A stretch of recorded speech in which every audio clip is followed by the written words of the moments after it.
Hi there, friends. This guy again, you may be saying, understandably. Yep, everything's square and everything's hard. You know what that means? It's both the streaming time and special streaming time. Special stream. Special stream for special people. Special dreams are the kind of steeples that churchy peoples live in daily. Make them happy. Feel their way. Lee of the mountain. Protect them from the storm. Come along now, dear. Come inside. Get warm. That's my poem to greet you today to the wonderful, wonderful, wonderful world of talking with famous people, where we never talk with any famous people. Hilariously, because if you know any one thing in life, you should know this. Possibly the most important thing in life to know is that things have a way of being hilarious. Not always, and that's okay. There are some non-hilarities in life. And those are things you gotta deal with too. Things like death and sorrow. Things like wrongness and horror. Things like injustice and horribleness. All of those things are bad. And not inherently hilarious. But those aren't most things, and nobody can dispute that. Those are just a few of very, very many things. The question, though, Jack, did not include the Jersey accent. It's merely between the New York accent and the Boston accent, which is less fancy. It's an important question because, the Bostonians and the New Yorkers have been having at it again with the fisticuffs, like this. And so, what have they been fisticuffing over, of course? Well, what do you think? The only thing that anybody cares about anymore, the fanciness of their respective accents. Am I looking at the wrong side of this or the right side of this? I can't tell what I'm doing. Everything's hard. No, this is the right side of this. Okay. This is the right side. You think Boston is less fancy? Well, I'm glad you have an opinion on it. I don't really have an opinion on the question, but I thought it's a funny question to ask. I guess if I were to have an opinion on the question, it would be that New York is less fancy. Because Bostoners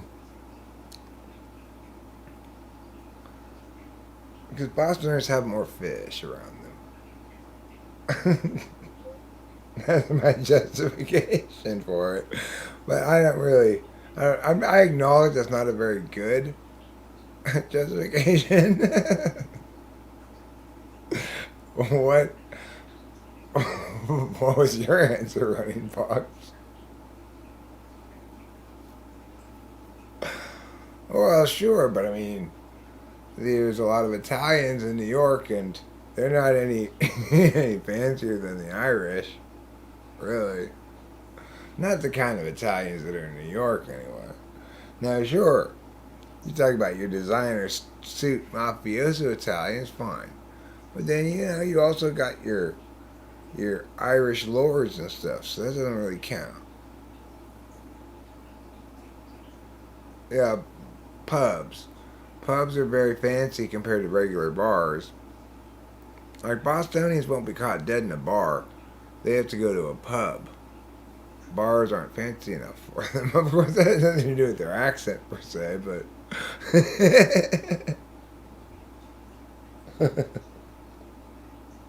it's just such a ridiculous question. And yet, there would seem to be an answer to it. Isn't that weird? It really does seem like there's an answer somewhere out there to this question. Which one is less fancy? It concedes right off the bat, neither of them are particularly fancy. Not like an English accent or something. No, that's fancy. You know? Now that's a fancy accent. Everybody would agree with that. So there's no disputing that one can measure accents along the unit of measurement fanciness.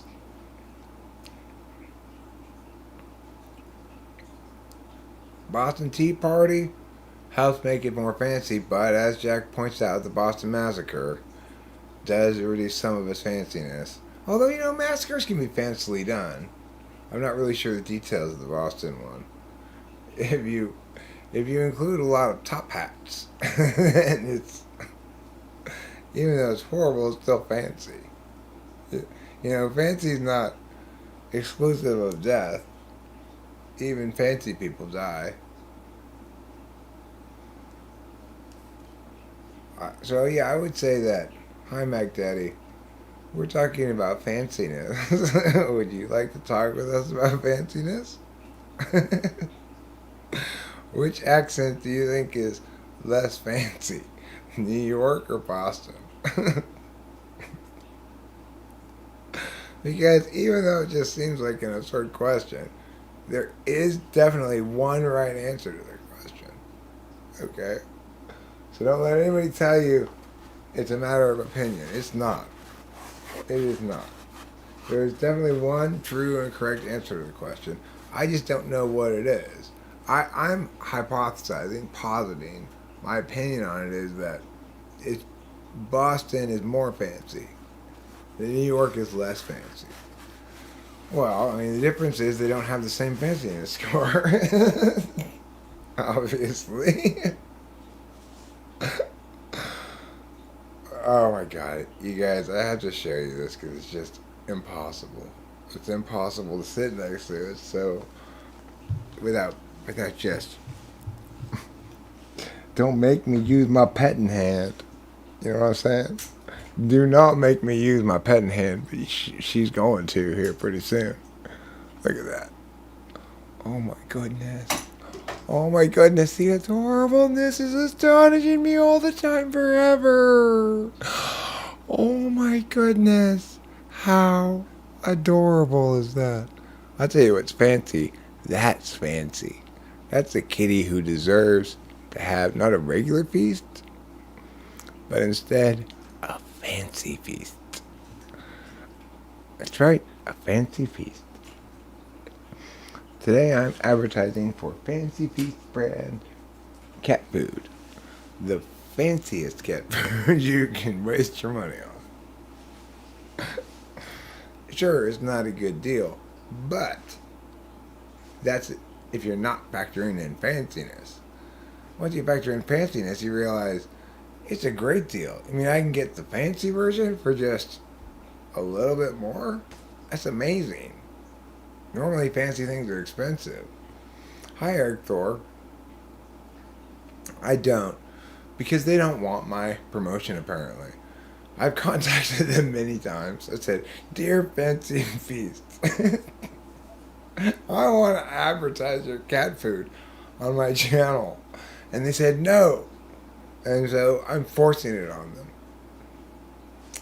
That's just how I roll, If you say no to me about advertising your product, I'm going to advertise it anyway. I didn't contact you about advertising your product to get paid in the first place. It's like when I told Camel Cigarettes a long time ago with Box Monitor, "Hey, I'm advertising your product anyway. You guys should send me free cigarettes." And they said, "We can't do that." Isn't that funny? That's a true story. I talked to like a corporate guy from Camel, and he explained to me that they can't do that. They can't even technically officially voice their appreciation of me doing the thing I was doing. Oh, thanks, Alec. Appreciate it. Isn't that funny? Now I smoke Marlboros, but it had nothing to do with that. At the time, I smoked Camel filters, but those things were totally unrelated. My changing cigarettes, and in fact, I sort of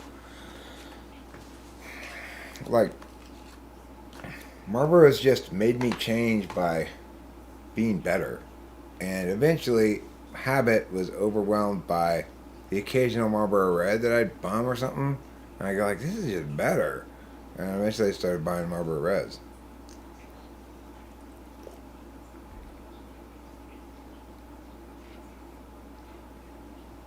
No, I didn't call up to see if they sponsor me.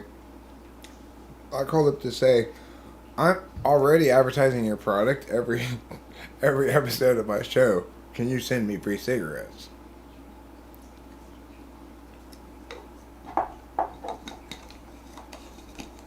Because I didn't like the fact they got these rules about how cigarettes can't advertise themselves, but all the other drugs can, like Limbretta. Do you feel weird? Try Limbretta. Try Limbretta today. I used to have symptoms such as fits of weirdness, not really knowing what was going on sometimes, being unnecessarily strange, laughing at things more maybe than was justified. Do you experience any of those symptoms? Try Limbretta today. I used to have problems, but now, every day is a Limbretta day. Yeah, every day is a Limbretta day. That's exactly how the advertising would go. I guess somebody at the end to do that weird thing I just did.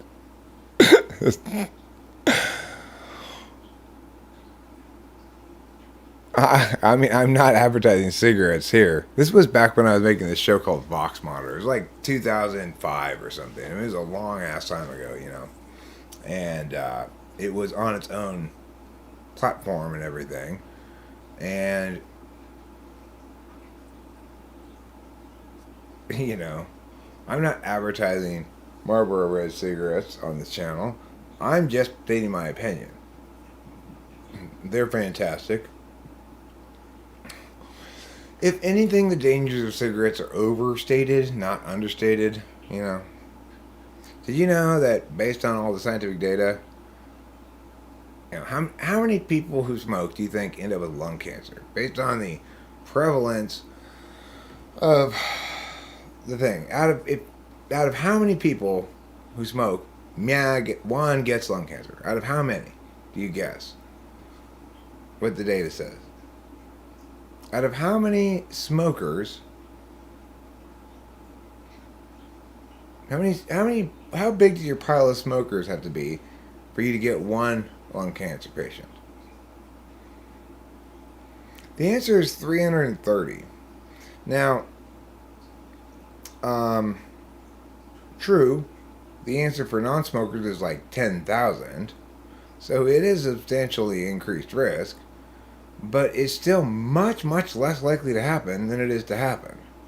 Unlike something like asbestos inhalation, which leads to mesothelioma at a very high rate, Or something like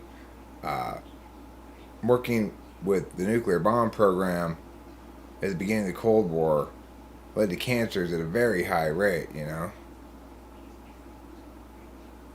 So 1 out of 330, it's not a particularly, it's a surprisingly low chance of getting it. It's like, it's less than your chance of dying of COVID, which is very low. Well, no, it's about the same, I guess. So, I didn't die of COVID. If you think about it, if you think about smoking like that, if you think about it as Well, I've got as much a chance of dying of lung cancer from smoking as I do of dying from COVID if I get it. I already got COVID, and I didn't die from it. So, and almost everybody I know who got it, in fact, everybody I know who got it, didn't die from it. So, whatever. I mean, yeah, it's possible that ball can pop up. You're the one, and it's much more possible in this pile of 330 than it is in a pile of 10,000 for non-smokers. But a lot of things can kill you.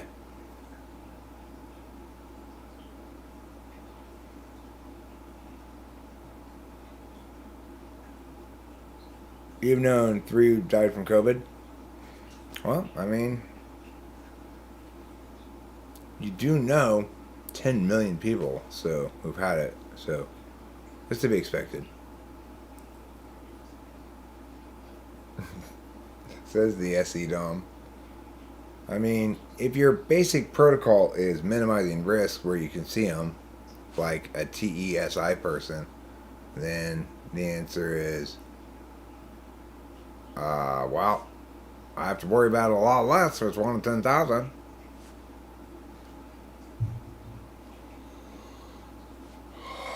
Hi, Winston's mom. I'm glad you enjoyed it. Thank you for saying so.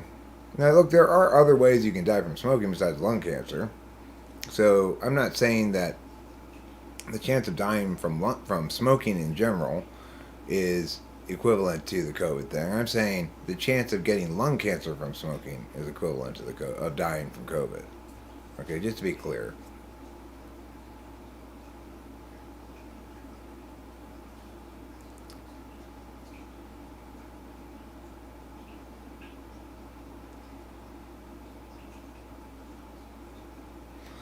I mean, I don't want to quit. I recognize that someday I'll probably have to quit, or possibly have to quit, but I don't want to quit. Why would I want to quit? I recognize that someday, I guess a better way to put it is, I recognize that someday my want to continue to smoke will be outweighed by some other factor. But I don't get the idea of smoking and wanting to quit. Then quit. Or smoke and be happy with it. And want to smoke. And acknowledge to yourself that I smoke because I want to smoke. I like smoking. And I think smoking is representative of a healthy, virile man. And I think it looks cool. I mean, and I think you also would look cool if you smoked. But that's just my opinion. I know it's a little passé these days. But yeah, looking cool is pretty important. People sometimes undervalue the importance of looking cool. Like Lady Lou. Oh, you want to be the person who does want to quit. Okay, well that's better than actually wanting to quit. Why would you want to be that person? Then you're just living a lie. Or you're just segmenting off a level your own desire to quit. And by making it more abstract in that fashion, I think that's good. I like that approach. I want to bring back the age of just badass cigarette commercials on TV, Like, sure, you wouldn't put them on cartoons or whatever. I get that. But, cowboy out there. Here's my idea for a Marlboro commercial, okay?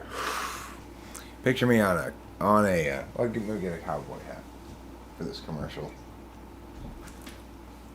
This commercial demands a cowboy hat, and a cowboy hat I shall deliver. Or something like it.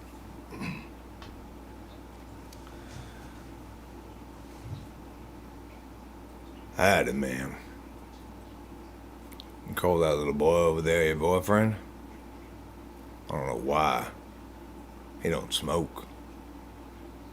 Real men, real healthy men, real virile men who can satisfy a woman Smoke Marlboro Reds. It's not just refreshing. It empowers you with the spirit of the country. Amen. Isn't that a good Marlboro commercial?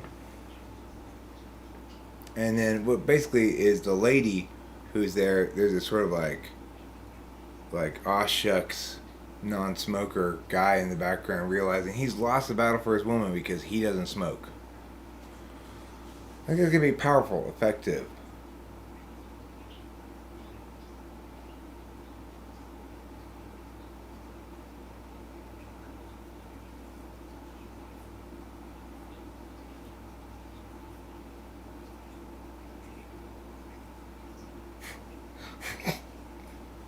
One out of every 15 people in the U.S. will develop lung cancer? Wow, that's amazing. I had no idea lung cancer rates were so astronomically high.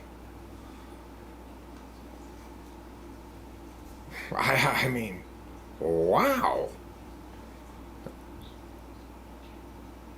80 to 90% of them are smokers. Yeah.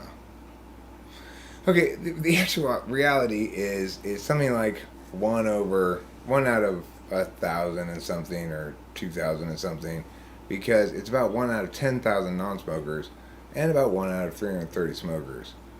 It is true that smokers perhaps make up 80 to 90% of the cases of lung cancer, but you see how selective presentation of data has convinced you of a huge lie?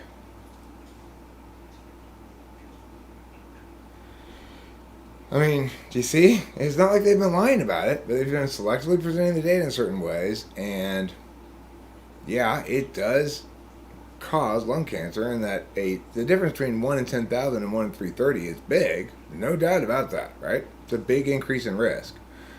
But an actual risk to an individual smoker compared to, say, dying of something other than lung cancer is very small. You know, you're almost certainly, every smoker is almost certainly going to die of something other than lung cancer. But not quite certainly.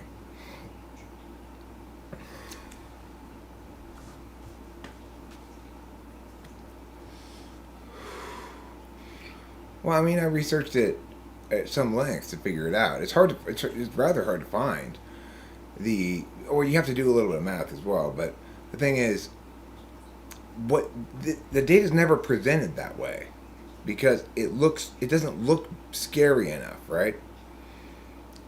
But that's what the numbers actually add up to. You don't have to trust me if you don't want to. That's fine. I don't care. I don't care what your position on it is. But the thing is, I don't spread misinformation. So if I'm wrong and you can meaningfully correct me with a reason to think otherwise, which is to say, you know, so if you look at the double-blind studies and stuff, that's what they always try to put it in terms of increased risk over non-smoking groups, but if you actually do the math, that's what it turns out to be. But you'll find it hard to find any place that presents the data like that because all the data that's being presented is an anti-smoking campaign.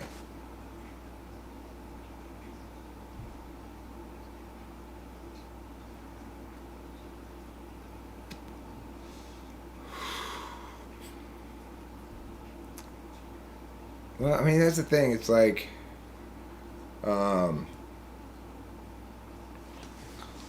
know, I visited with my friend Dimitri before the stream, but I waited a little while before I could even like get up and start processing shit, and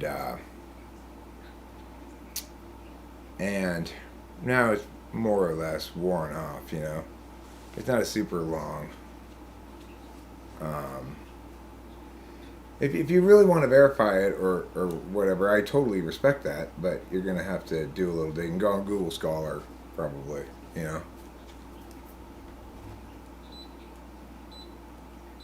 It's not like I was making a case, so I didn't keep citations and things like that, or keep track of what I was doing in the way that I would if I were making a case for a kid to debate or something.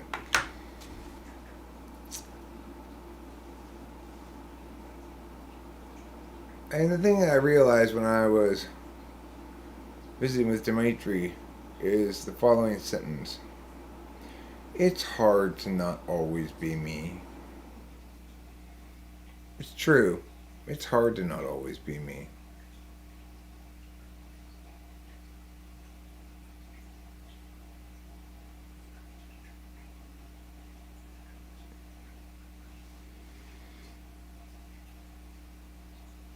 Yeah, Jack, you nailed it there. You did just watch me switch from NE to TI. You just watched me switch from NEFE to TISI. Because I already know all this stuff. It's not like I'm. It's not like I'm. It's not like I'm constructing new logical arguments. So it's really the logics I remember for what my reasoning is and so forth, you know. Okay, I will. Hey there, buddy. Handsome fellow. My horse is broken down. Will you come help me fix it? Well, your horse is broken down. Yes. I'm Eric, by the way. What's your name? My name is Walter. Well, hi, Walter. Can I call you Walt? Sure, you can call me Walt. Alright, well, why don't you come over here with me and look at this horse? Alright. Hey, well, it looks like your horse just needs a little bit of rest, relaxation, and some water. Should be back to normal tomorrow. Well, thanks, Walt. You were a real big help. Now can I help you with those tense shoulders? Well, they do feel awful tense. Come here, big guy. This is the sound of massaging being done, okay? Is it okay if I massage down here? Well, I suppose that's okay. How about if I massage the front? Wait, I suppose that's okay too. Turns to anti, broke a back a mountain, humping in the anus, yeah. The end. That's Eric to the scene from Brokeback Mountain.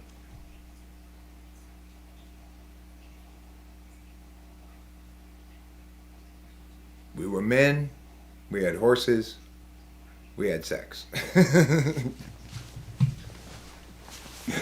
That should be the tagline of that movie. I've never actually seen the movie, but of course, because I don't want to see that movie. I'm sorry. I'm not like homophobic or anything, but it's going to make me feel a little uncomfortable. I don't even like love scenes between men and women, you know? I don't like kissing scenes in general. I don't like relationship movies, you know?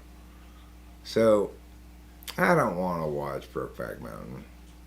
I don't want to watch two men learning that they love each other. It's not silly. You know, I was born back in the old homophobic days. So it just seems silly to me to want to see that movie. Why would I want to see that movie? I do not know why anybody, except for some populations of people, would want to see that movie. Like chicks and homosexuals want to see that movie maybe, but I don't want to see it. It's the same thing with Queer Eye. My ex-ESFJ wife, she liked that show. It used to be called Queer Eye for the Straight Guy. But they decided everybody now can benefit from the razor sharp eye of the queer.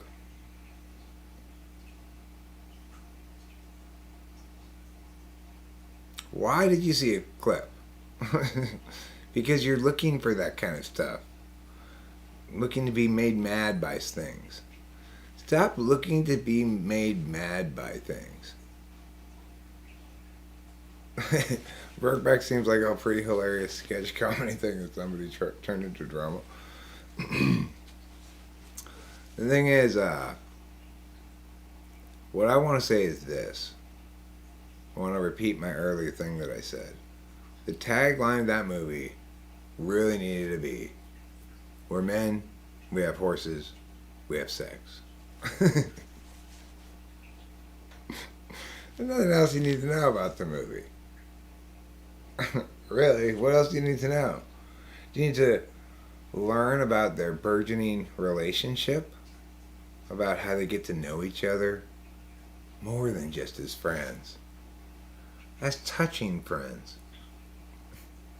As only two horny men stuck together alone in the wilderness can really know true love of touching friends. Favorite album? My favorite album. Hey, that's a tough question. I'm gonna give a couple of possibilities. The Night Fly by Donald Fagen is one of my favorite albums. There's a Mother album that I don't even know the title of it, but because I have so many tracks from it on my Chappy Tracks list, you'd have to say that it's one of my favorite albums. As far as albums that I think of primarily as albums that I listen to as such, you have to go back a bit, because it's like nowadays I don't really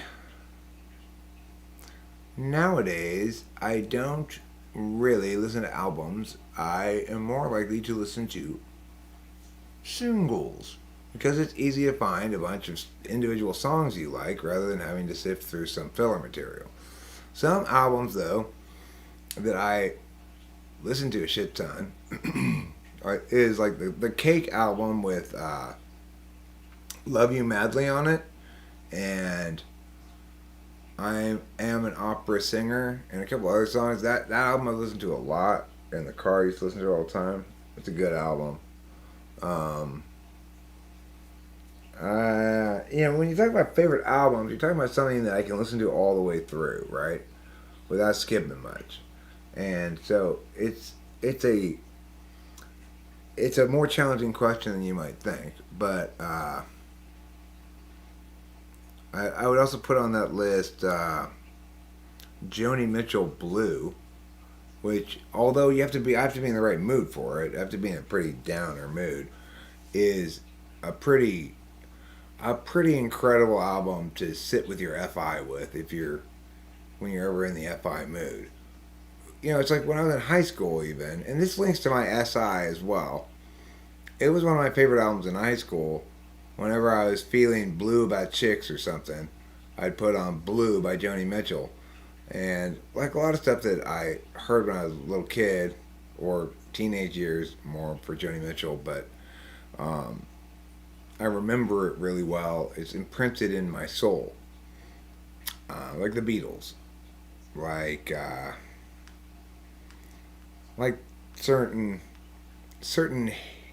stuff that I just had in the car and listened to over and over again, Instead of a favorite album, how about perfect albums? Like, okay, perfect albums. Perfect albums would probably make my favorite albums because you wouldn't have to skip much, right? I mean, it's hard to say Rubber Soul's not a perfect album.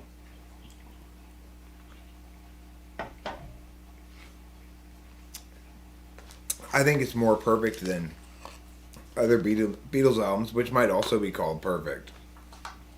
It's hard to say that The Night Fly's an imperfect album. I can't find anything wrong with it.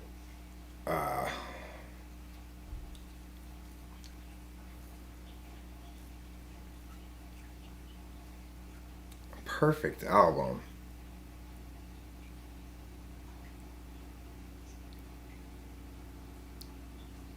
Huh. I'm going to say Sloppy Seconds Destroyer is pretty close for a weird little nobody knows about them punk band. They put together a nice little short LPs worth of catchy little tracks, and it's basically the cover of the album looks like a Kiss album, but with those guys in it. So I think the Kiss album's called Destroyer, but this is Sloppy Seconds Destroyer. So it's like, what are you doing? Are you making fun of that Kiss album, or? I, but it's surprisingly like, wow, you guys didn't miss a beat. All these songs, none of them are absolute genius or anything, but it's a perfect album for its era, time, what it's doing, etc. Kind of like Dookie. Dookie's a pretty perfect album for what it is. Or, Nevermind's a pretty perfect album for what it is. Certainly better than other Nirvana albums.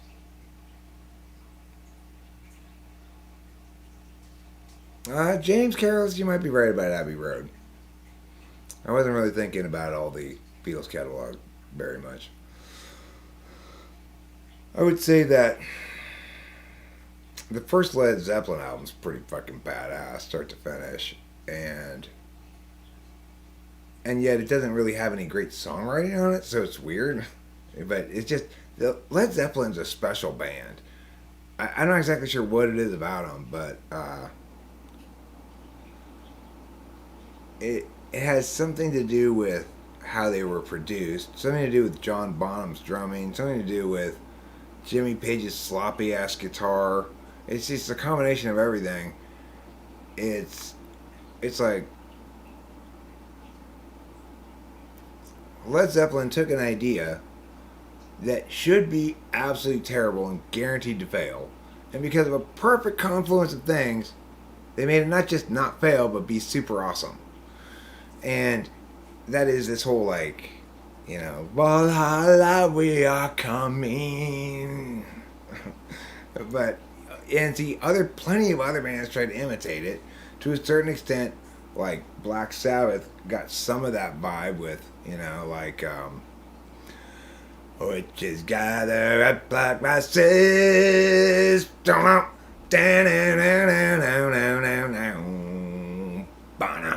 That's a fucking badass song,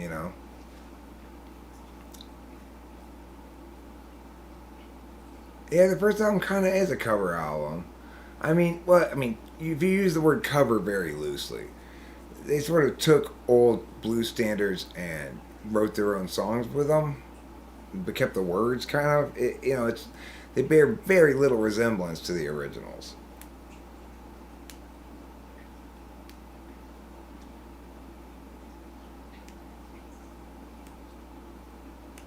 Well, their late albums are not. Not Presence and not In Through the Outdoor. Those are bad albums. House of the Holy is That's your favorite Zeppelin? I mean, it's better than Presence or In Through the Outdoor, but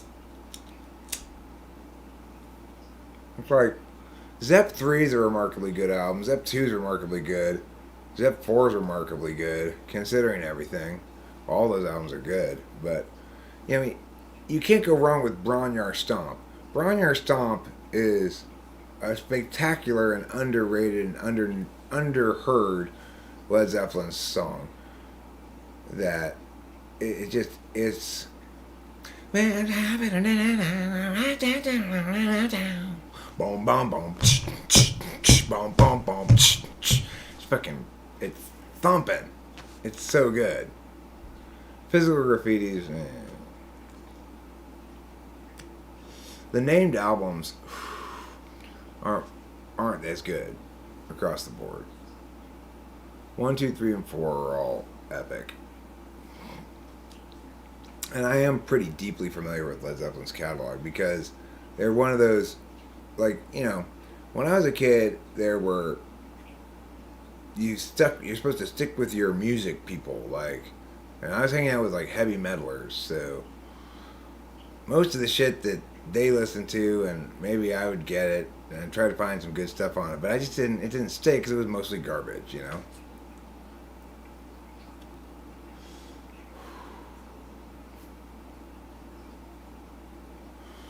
I mean,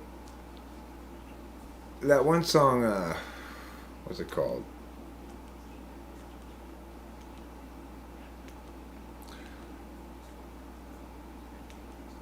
Starts with a K, maybe? It's on one of those albums. It's one of the more famous ones on one of those late albums. I don't like Pink Floyd. Prince is overrated, but he's got some good songs. He's got some good stuff, but I don't like his production style, frankly. It's like, I feel with Prince all the time that he could have done so much more with this, but I mean, some things, some things he did I respect immensely. Like, Darling Nikki is an absolutely brilliant song. Just stunningly, a stunning masterwork of songwriting.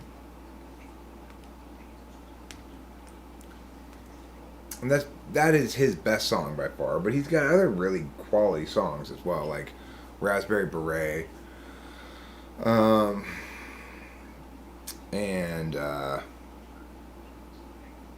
Kiss. Kiss is a good song, although it doesn't age as well as some of his other stuff. I listened to. I used to have in the car one of his earlier albums, which was weird, but I listened to it quite a bit, and that's really the decider, because I can't get used to something bad and like it because it's familiar. It'll start driving me crazy if it's not good.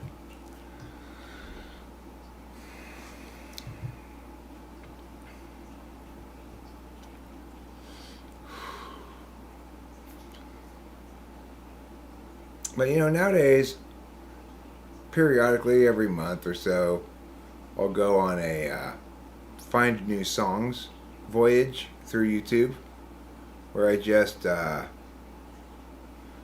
click on thumbnails of new stuff that it suggests and see if I like it or not. I met a girl named Nikki. I guess you could say she was a sex fiend. I met her in a hotel lobby, masturbating to a magazine. She said, how'd you like to waste some time? And I could not resist when I saw little Nikki grind.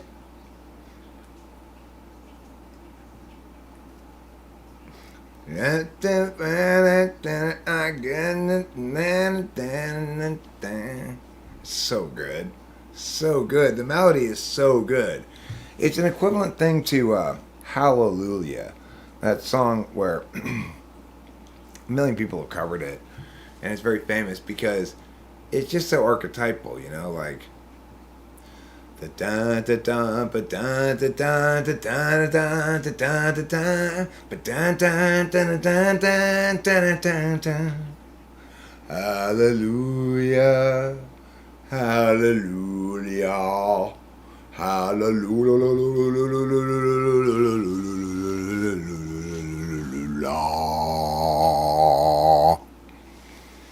That's how you sing hallelujah. I mean, I listen to a lot more Dead Kennedys than any of those other bands, really. Um, Thing is, I didn't like Prince's production of Darling Nikki as a track. It's a great song, but I mean, and I'm used to his production of it. It seems kind of weird to critique it, even.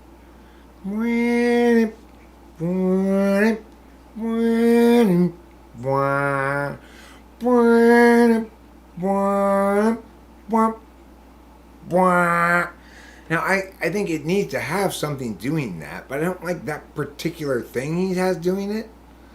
I mean, I don't know. I'm nitpicking. I'm nitpicking. It was so good when he passed finally and people could access his music online. He was one of the crazy Michelle Sharks people. It's like, will you guys stop with your wild copyright up your ass stuff? It's enough already.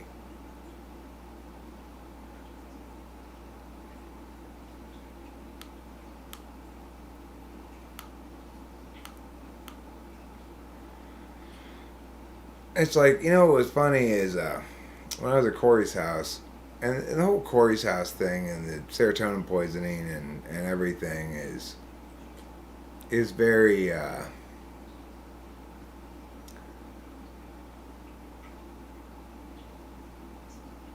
is super slabby. He's so slabby. But when we were at Corey's house, Liz wanted Corey to put on a particular Eminem song, which he did. And there was this one ridiculous lyric. I was just sort of like going, yeah, this is cool. I like this song. It's fine. I didn't really think much about it. And then there was this one line that I didn't really notice, but that Corey made fun of, like, you know, these shoulders will hold up the minute, something like that, you know. And I kind of laughed at it and thought, yeah, ew. And then he put on LCD Sound System, that song, I'm Losing My Edge. And it was just like,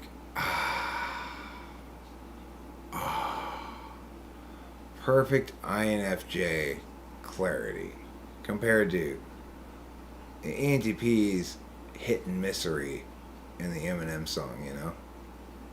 It was beautiful and just so perfect. So perfect.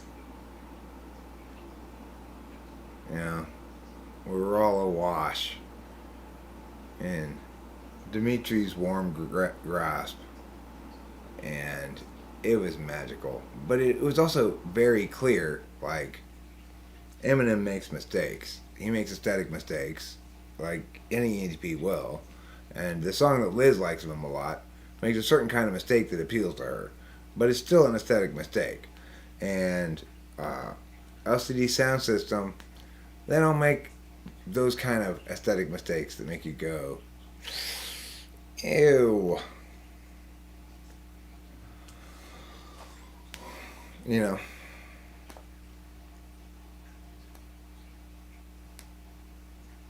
One's own inflammatory response could be dangerous. Well, when I respond to people in an inflammatory way, I always provide an additional anti-inflammatory to balance things out. Some sort of cortisoid usually I'll prescribe along with my inflammatory remarks.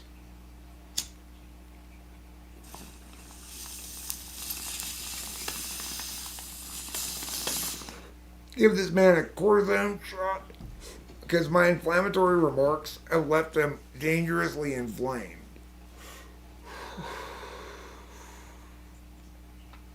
By which I mean bulbous with the winter snows. Quit being bulbous right now. I'm sick of it. Everybody, quit having a bulbous alcoholic nose. I'm sick of it.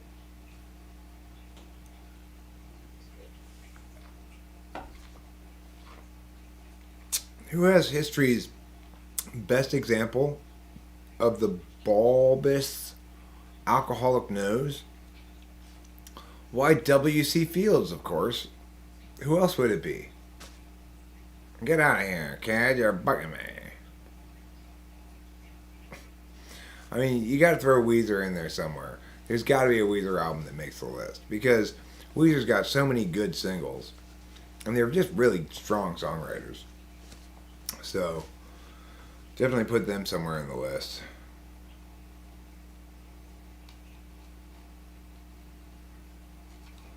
Funny thing is, I might even put one of those, probably the first one, the first Michelle Shocked album, the one that she recorded on a Sony Walkman. That's extremely listenable album. I had the thing in the car and I listened to it all the time. It was great. So, you know, I may have, when I was feeling really pissed at Michelle Shocked, kind of giving her a little short shrift there. Her later albums weren't as good, but that first one that was so authentic and literally recorded on a Sony Walkman, and you can hear it speed up and slow down. You can hear the tape deck speed up and slow down. But man, somehow she captured lightning in a bottle with that thing. I think the whole thing was her going through her songs in one take, and she really nailed it. And apparently she was like, you know, somewhere camping or something when she did it. Pat Finnerty rubs me wrong. I don't know who Pat Finnerty is. But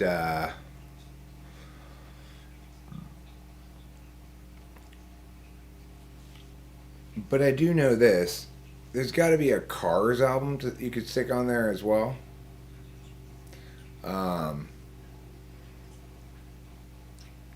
they've got a number of great tracks, like My Best Friend's Girl, and I don't mind you coming here, wasting all my time. Oh, so near. I kind of lose my mind. Yeah. That's a good song. And, I mean, the thing is, I like a fair number of Tom Petty songs, or a few of them, but I don't really know his albums at all, or I don't know his non-singles at all. So it's hard for me to say much about Tom Petty. I mean, I tell you, a person who I would put on the list of the greatest musicians of all time, greatest production of high quality songs that stand the test of time, is Elton John. Not Elton John. Look at Eric. Billy Joel, the other piano guy. God, I can't believe I just said Elton John. I hate Elton John. But no, it's Billy Joel. Billy Joel has a shit ton of really good songs. They're spread out over a lot of albums. So I don't know if there's any particular album that's a great album to get for Billy Joel, but the number of hits he had that stand the test of time is amazing. It's like, he's approaching sort of Beatles level in terms of quantity of hits. Broken Glass would be a good one, probably, because I know that a couple of the songs on my playlist, or at least a couple of them, are from that album. Okay, James Carroll, if you think Elton John is better than Billy Joel, then you just suffered, between the last thing you said and this thing you said, you suffered a traumatic brain injury. And I'm very sorry that's happened to you. And don't mind James. He's not the old James he used to be. He just had a traumatic brain injury. And he thinks Elton John is better than Billy Joel. Everybody, can we get a show of hands? Anybody else agree with that? No, nobody else does. Because, of course, Billy Joel is way, way, a million times way better than Elton John. The only thing they have in common is that Elton John and Billy Joel both play the piano.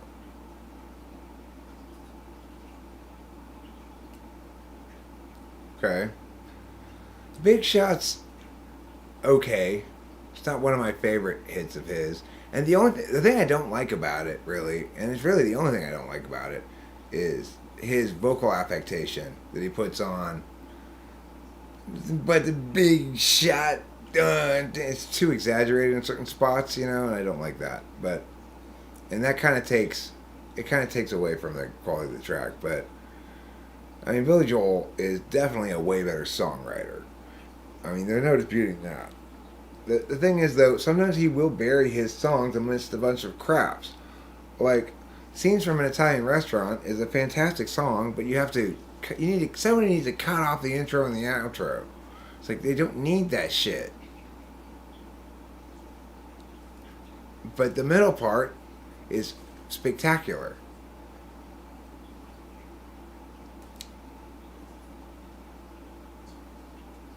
Saturday, and that's his best song, and that's Elton John's best song, is Saturday Night's Alright for Fighting. It's his only goodish song. All of the rest of his songs are vomit-inducingly horrible. Why is there blood spilling out of my orifices? Somebody please turn off the Elton John. You know that art causes me Ebola. Everybody turn off the Elton John. Alright, he did alright in the Lion King soundtrack. Legends Fall, you are correct. Your intuition right there kicked my overreaching statement right in the face. Like a karate kick from Johnny of Cobra Kai. No, James, okay, you got everything wrong and backwards. Sorry. You score 0. You score -0, which is even worse than 0.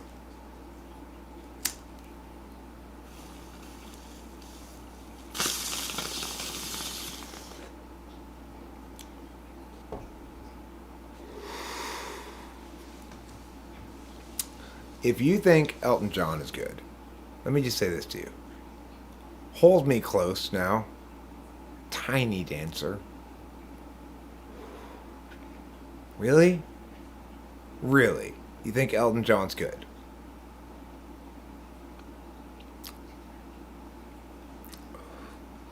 Is it because you imagine yourself, Tiny Dancer, holding Sir Elton close to you? Is that why?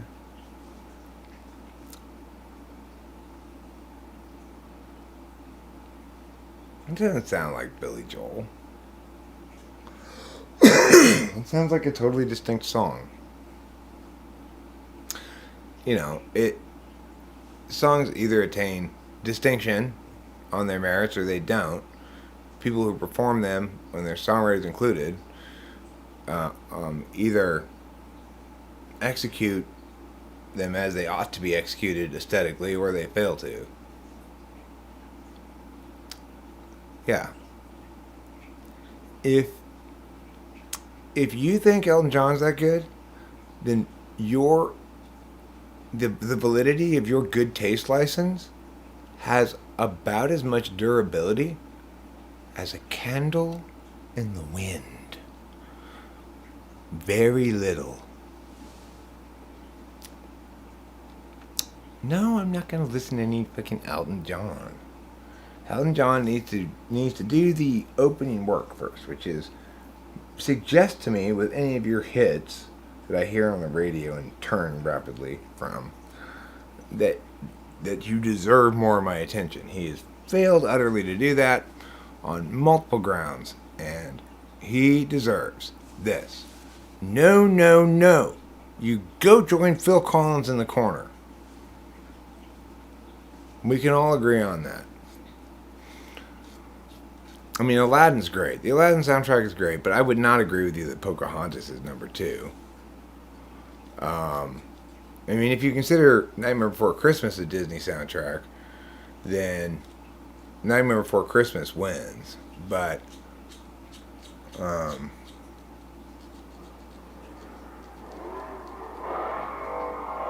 Jack, that explains it.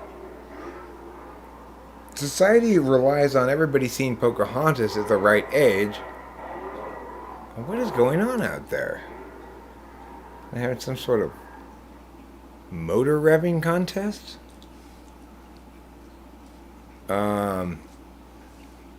Anyway, society relies on every child seeing Pocahontas at a certain age so that they can learn the necessary native rituals of dancing with all the colors of the wind. So maybe part of the reason, Jack, that you sometimes fail to dance with some of the colors of the wind is because you were traumatized by not seeing Pocahontas at the right age. Oh, come on, Karma's Pimp. If you're talking shit about the Nightmare Before Christmas soundtrack at all, you are just hating. That thing's fucking rad. You're crazy. The Tupac version of White Christmas is fantastic. I'm dreaming of a white Christmas, he sings. Just like the ones we used to know. It's so nostalgic sounding when Tupac sings it. Yes, my analysis is extremely astute. And my angles are cute. My observations is astute and my angles is acute. What am I? I'm not a right angle. What am I? I'm my isosceles triangle. No, Phil Collins is terrible. Let's just not even pretend I'm just going to pretend you didn't say that. I'm going to pretend I don't know you like Phil Collins. Okay? I mean, I do have to ask you the following question, though. Can you feel it coming in the air tonight? Because it's just like the whole atmosphere stinks of semen. It's this sort of sour stench of old man seed in the air. Because I think I felt it coming in the air earlier tonight. But, you know, You know what I say? Come see, come saw. Or, as I really like to say, Susu Studio. Susu Studio. You know, those are... That just says it all. Susu Studio. People are disagreeing with me about Phil Collins. Here's what I say to you. Susu Studio. Okay? I can feel it coming in the air tonight. It's Phil Collins. Let's everybody get the fuck out of here. Yes, I write a lot of music, like this song right here. It's called Louisa Krassoff has suddenly appeared.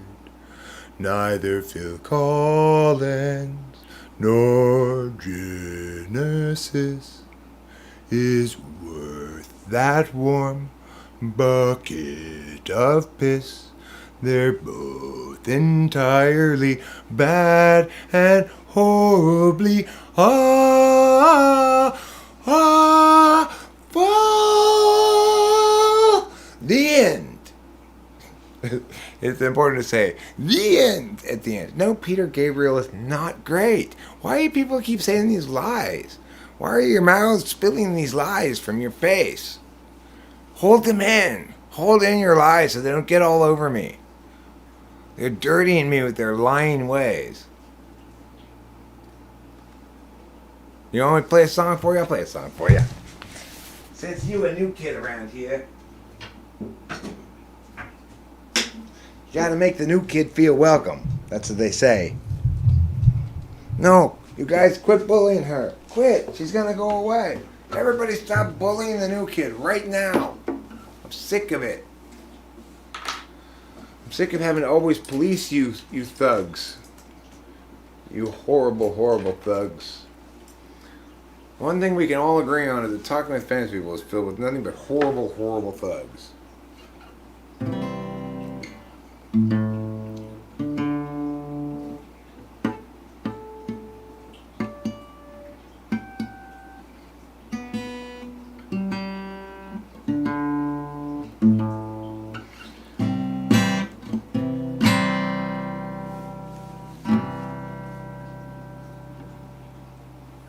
I guess I'll say that. So. Every life lived reaches a time when the road splits in two.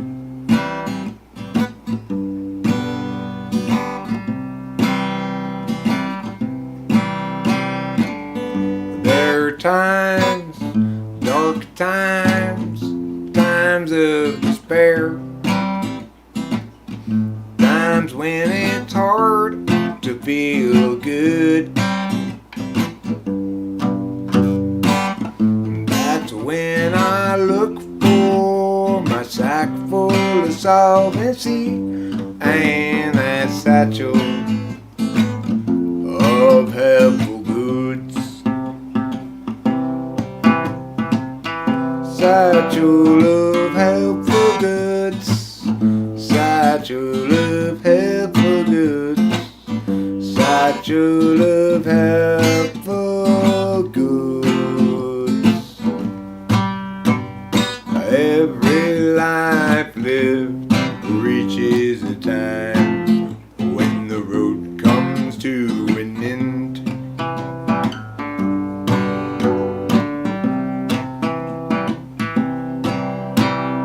When I'm there, will there be anybody else around? Or will I drive alone? That's when I look for my sack full of solvency and that satchel filled up with bones. Yeah, that satchel, now nothing but home. Satchel of helpful goods. Satchel of helpful goods. satchel of helpful goods. Satchel of helpful goods. Satchel of helpful goods. Satchel of helpful goods.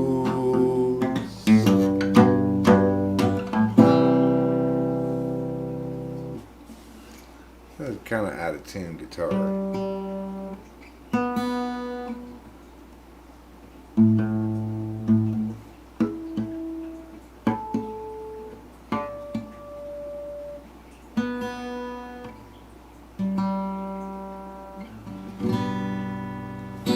This is not really out of tune, it just kind of sounds out of tune.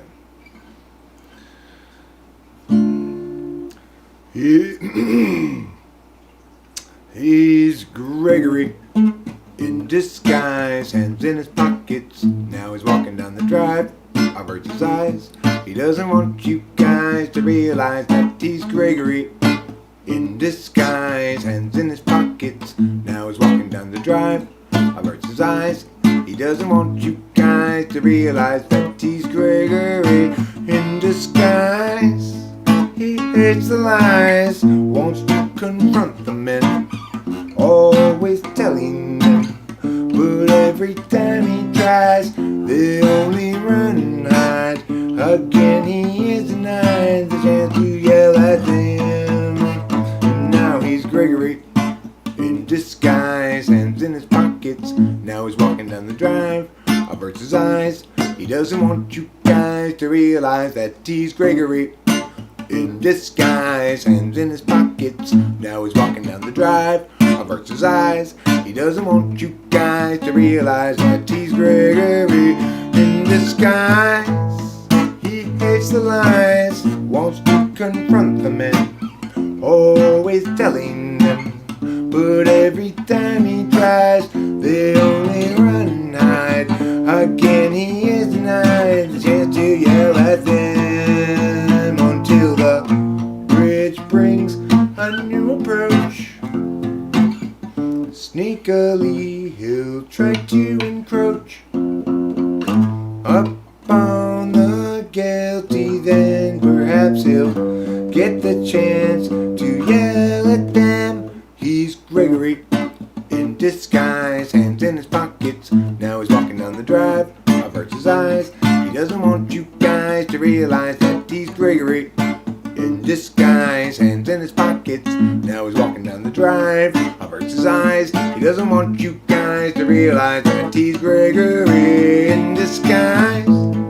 He hates the lies, won't confront the men, always telling them, but every time he tries, they only run and hide. Again he is denied the chance to yell at them.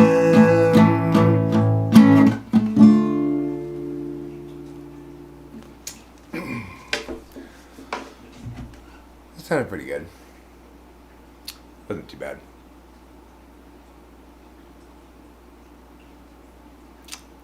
Me, I'm 23. 23 years young.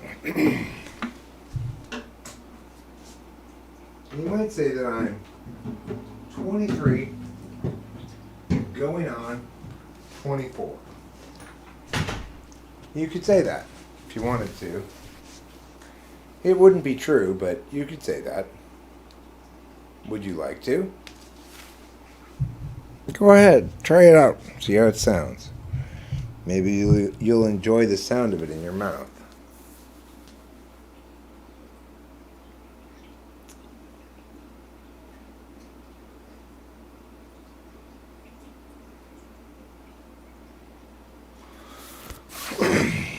Hi. My name's Eric, and today I'd like to talk to you about a somewhat sensitive subject, namely square penis syndrome. For those of us who have square penis syndrome, our penises, unlike the normal penis, are cubes. Now, as with any man, size varies, but For square penis syndrome sufferers, it's always at a ratio consistent with the cubular shape. So your cube gets bigger or smaller, but it never deviates from being a perfect cube. So, as you might guess, unlike with normal, what we say is cis shapal. I guess, normies. We call them normies.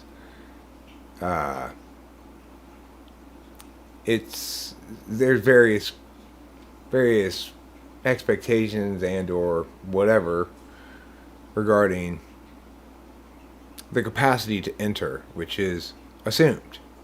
However, for the cubular community, unfortunately, if your penis is too wide for the woman's wajja, then it's simply a no-go.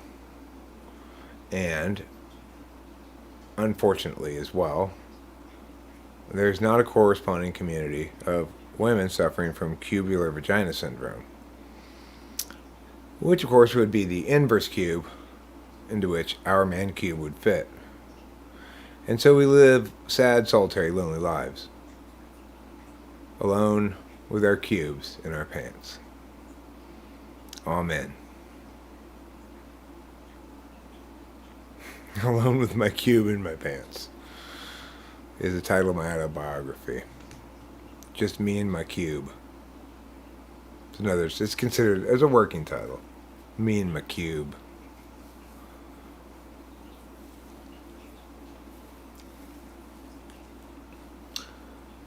It'd be interesting if all things in nature came as solid configurations of shapes, like everything was either a solid triangle or solid cube. Some of them could be more two-dimensional cubes, like just a square. Some of them could be globes. Some of them could just be half globes. These are some of the shapes things could be if things were different than what they are.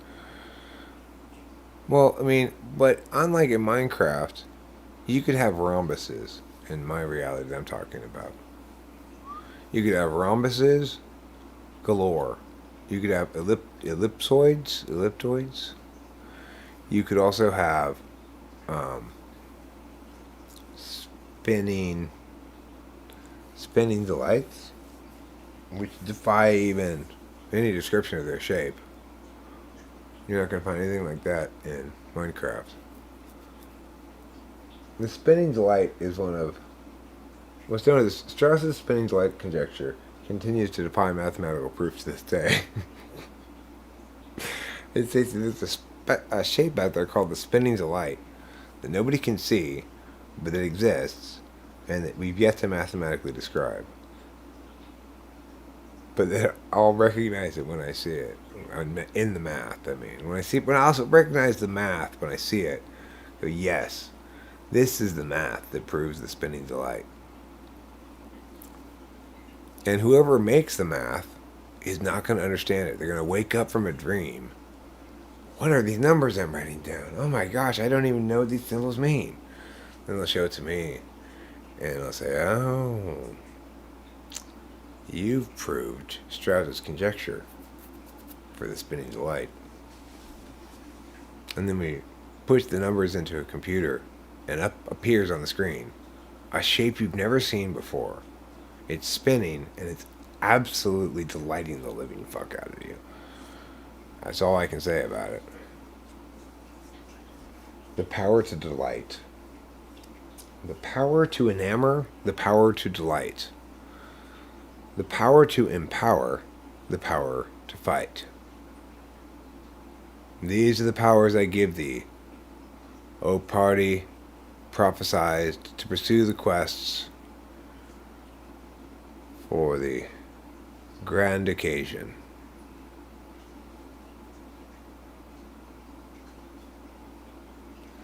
They're very different, but the chord movement seems the same. Between what and what? Like,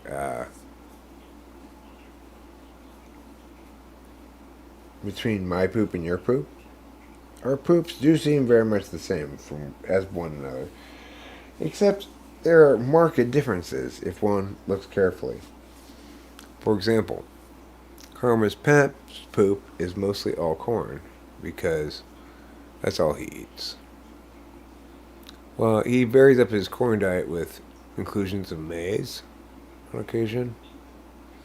And those little miniature corns, you get, it's like a salad part. He'll eat those too, of course. He'll eat cornbread. Occasionally he'll have corn flakes. Anyway, he's a big corn eater, so his poop looks a little different than mine. So the Jenkinson all corn diet, guaranteed to lose 5 pounds in 2 weeks or money back. Get this book, which explains how to do the Jenkinson's all corn diet to lose weight now for just $59.99. And you get the book though, all it says is eat nothing but corn. The rest of the book is blank pages for your notes.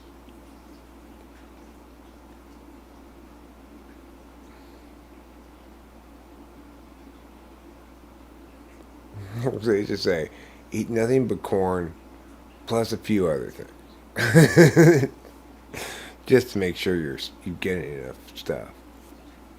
Because if you ate nothing but corn, you'd probably die pretty quickly.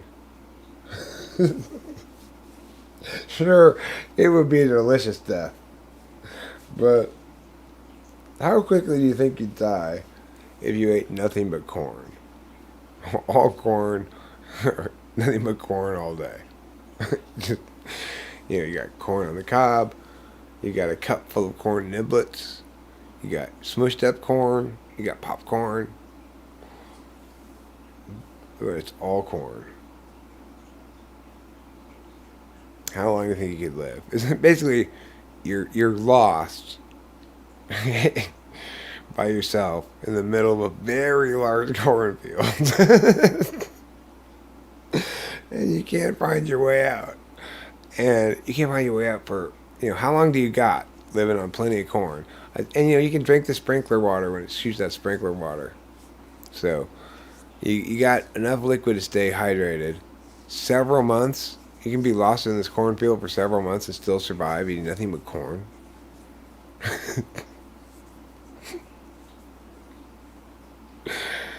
If you had to eat nothing but meow and survive as long as possible, and it could only be one thing, it can't be like rice and beans or whatever. It's got to be rice, or it's got to be beans, or it's got to be beef, or whatever. What would you eat? How long? What would make you live the longest? To eat just that. Oranges? If you ate nothing but oranges, you'd be totally immune to scurvy. By the time you died, you'd be scurvy free at least.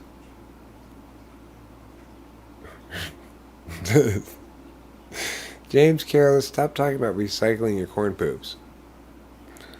So I wonder, did your body get any nutrition out of corns that it show up in your poop? That means it didn't get anything out of those corns? I was like, nah, toss this one into the poop. Like, why doesn't it make the thing disappear? Why does it come out as poop so much? Why do we make so much poop? Like, think about it. Shouldn't our body be more efficient than this? How much we eat nothing but food, but it seems like our body doesn't eat anywhere close to more than at most half of that food, and it poops the rest of it out, right?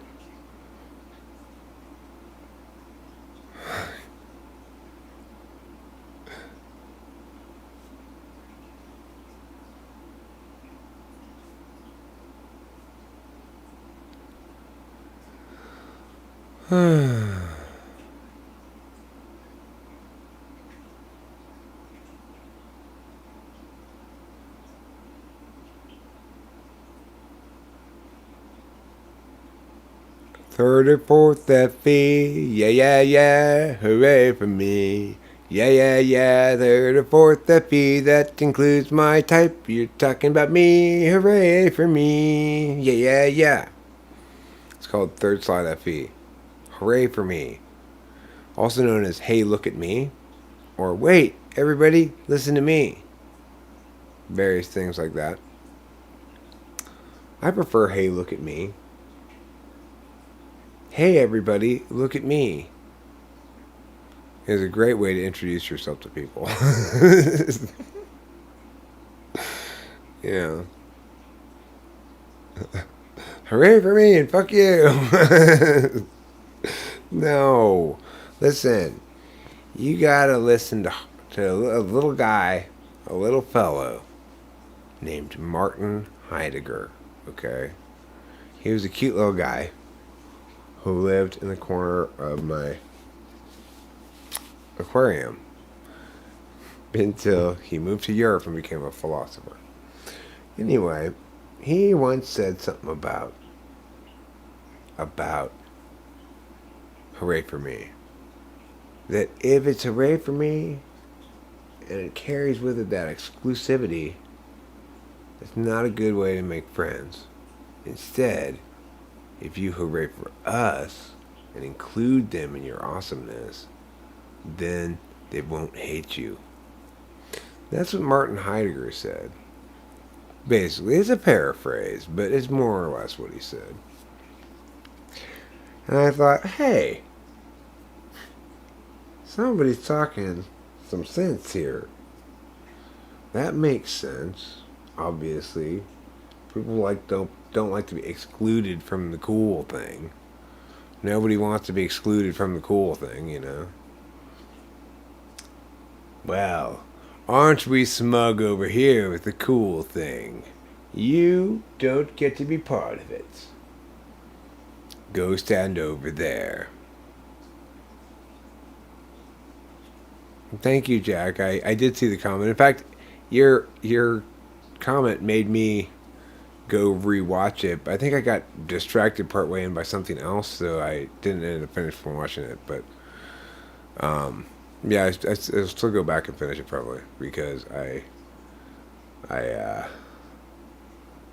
am prompted by comments like that and or timestamps to revisit those things and see how special they seem or whatever, if they do. Usually it's a good way to get them, yeah. God, Rennie Fox, stop insisting people transition. Okay? I'm constantly transitioning in wild vacillations between various things. And you're still yelling at me, too. Hey, Eric, you're not transitioning enough.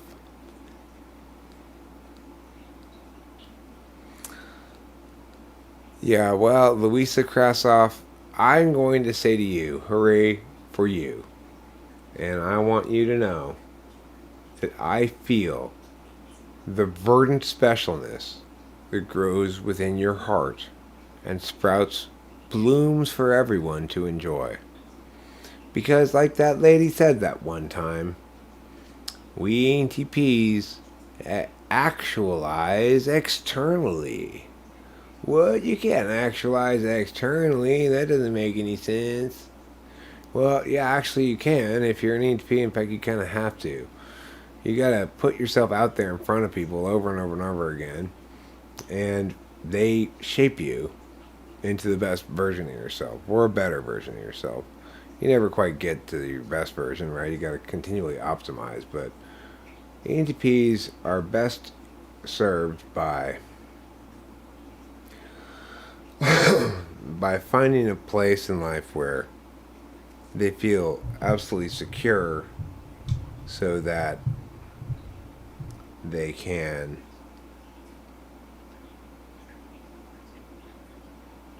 wrestle with the challenges of presenting themselves, because it's challenging. You know, it's like when I first started the YouTube channel, I was much more rough around the edges, and and much more off-putting in general. Now I know when I'm being off-putting, and I know what people hate at least, you know. I try to avoid it in general. People hate self-aggrandizing statements, but it's hard not to make them if you feel like it's the truth. So I started a recent video with like the world's number one typologist or something, and then somebody else put in a comment, "Why are you calling yourself the world's number one typologist?" And my response was, "Because I hate to lie." So people don't like that. They don't like you making that claim in the first place. They don't like you burning them in the comments like that. It's not a good way to make friends. It's also something that we do, you know? But in this case, I think, I mean, the point is, I'm 8 years into a process of actualizing externally that has changed me dramatically from the man I was at 42.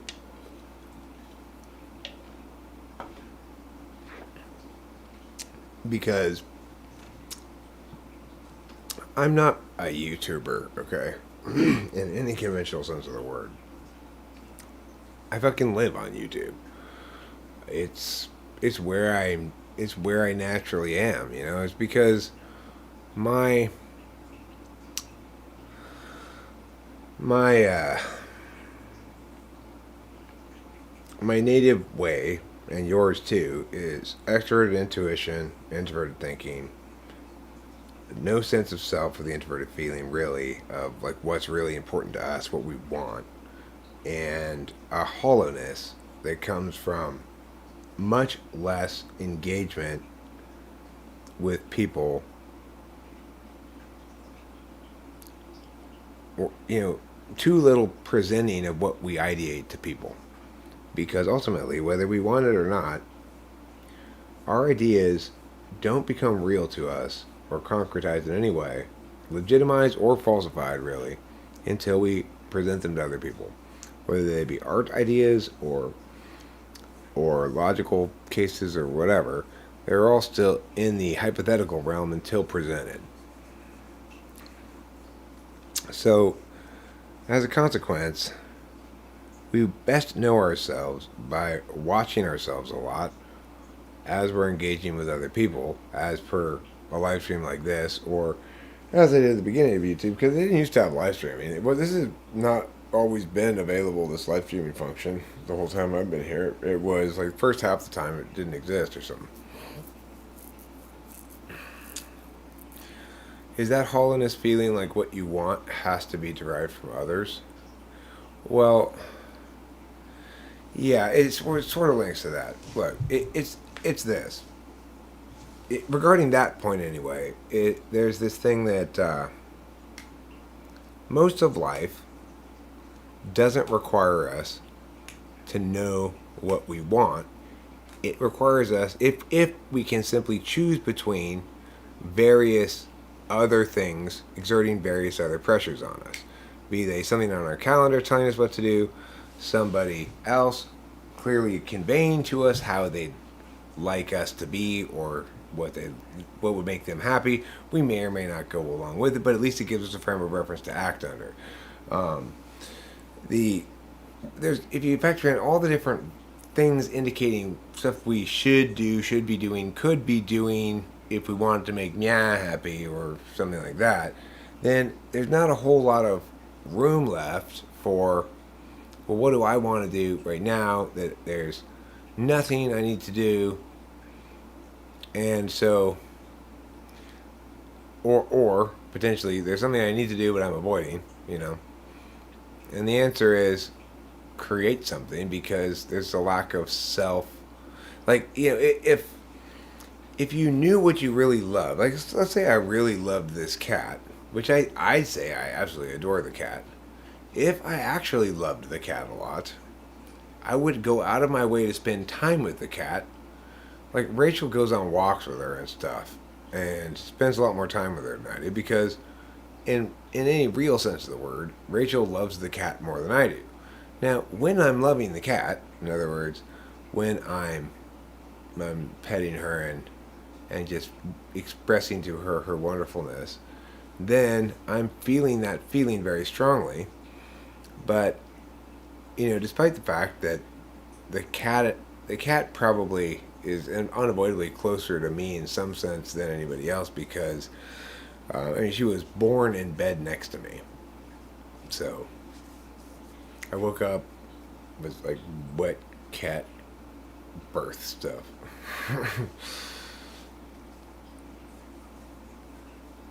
and and she's a very good kitty. She's very accustomed to me being me, so things that I do that might be alarming to a skittish kitty like her are not actually alarming to her. She's accustomed to cigarette smoke and guitar playing, and she just toughs it out as long as I don't bump into her.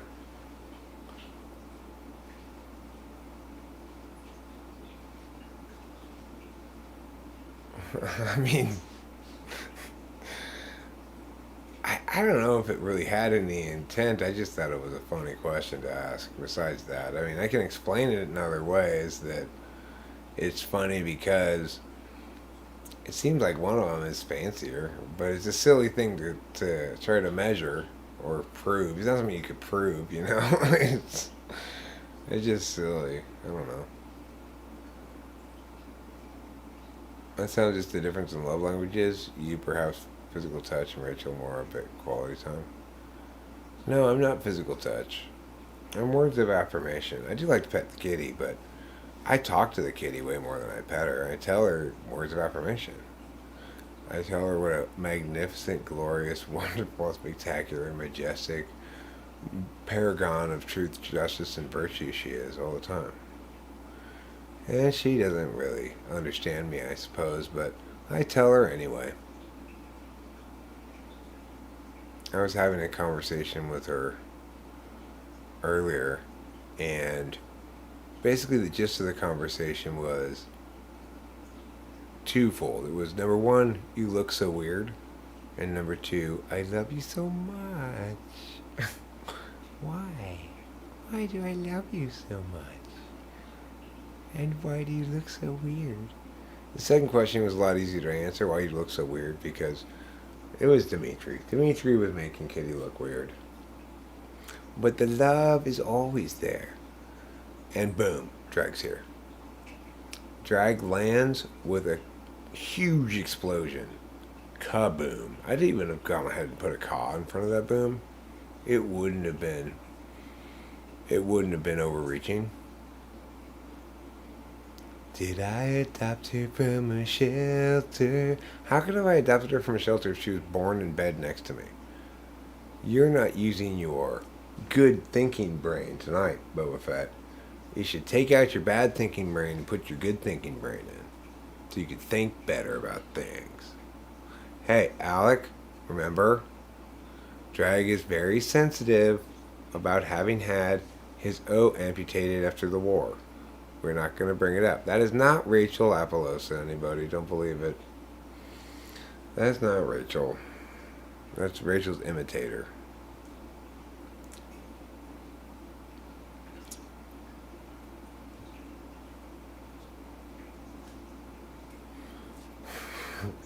I wonder how fake Rachel differs from regular Rachel. Fake Rachel, last time you came here, you didn't say anything. Besides, hello or whatever, your opening salvo. Faux Rachel. Faux Rochelle. Really? Well, you should switch accounts. Why would you come under a different account? Has the same name. Why would your different account have the same name?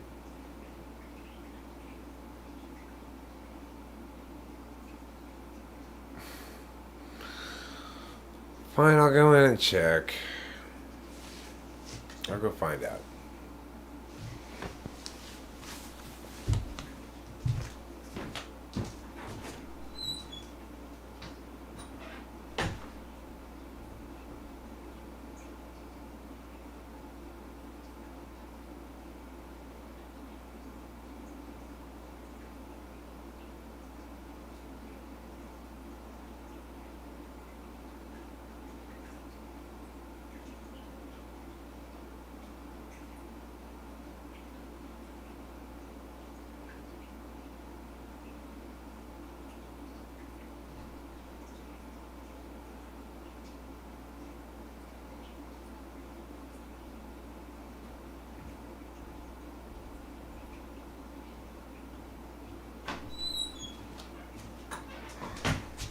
Well, actually, that is Rachel. That actually is Rachel. So there you go. My bad. Sorry, Rachel. It's okay. Did you change your? You changed your circle, huh? That's why.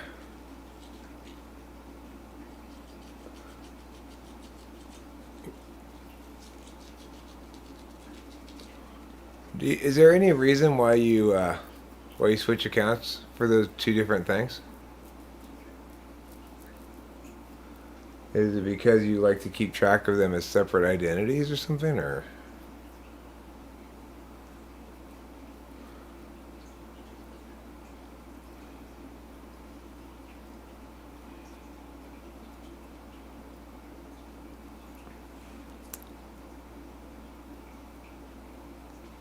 Under the radar porpoises. Oh.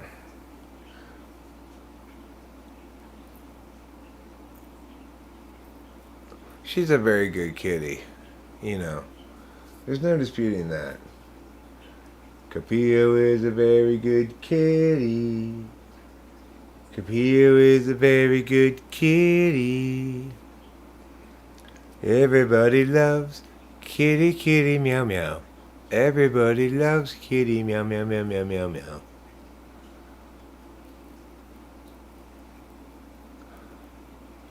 Deal with it now, FI polar monsters. Okay, I'll deal with it. I accept that reality. I accept it with little complaint. Little to no complaint. You know,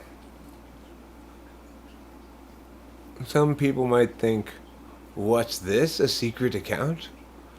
Not me. I know Rachel.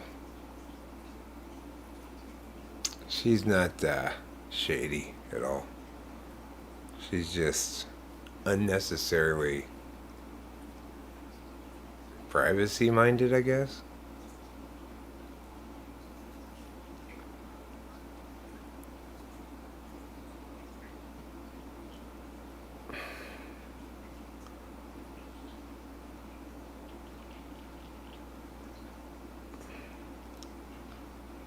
I guess you could name two channels the same name. Or two accounts. I guess they don't necessarily have to be channels.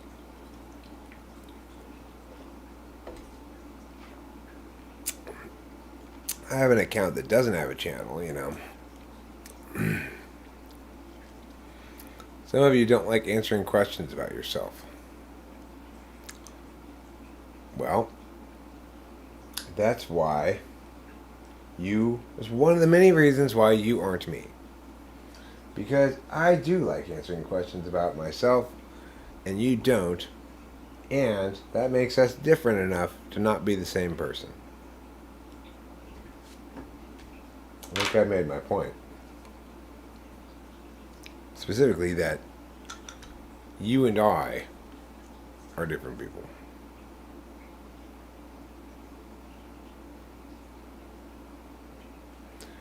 He's baiting. I'm deciding not to take that bait because I don't want to play that game. You know.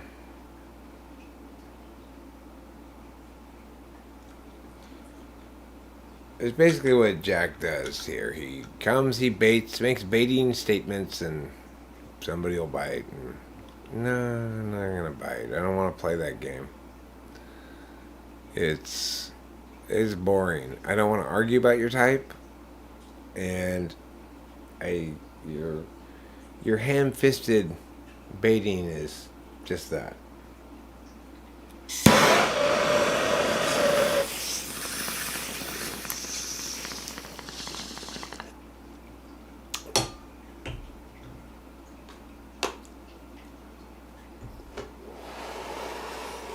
Try not to make people's experiences unpleasant, if possible. I don't drink anything alcoholic beverage wise. I'm a non-alcohol consumer. I do have non-alcoholic beer in the fridge, which sounds really good right now. I could go get one of those. That sounds like a treat. A treat and a half. Namely, 150% of a treat. Alright, I'm going to get myself a beer from the fridge out there, a non-alcoholic St. Pauli's Girl. And I think I'm going to maybe take a short intermission here. So I will put on some musical numbers to delight and entertain you during my not too prolonged intermission absence. I need to stretch my feet a little bit. I need to get up, stretch my legs, stretch my arms, stretch my other legs, stretch my other arms, roll my head around in a stretch-like fashion. Maybe go pee. That's plausible, but not certain. Gotta go get that beer, like I said. I gotta maybe do something else. First I gotta find that playlist I'm looking for is the problem. It keeps disappearing right from my grasp. Right as I was about to grab it, it disappears. Just like the ghost of one Jonathan R.I.P. Basanti.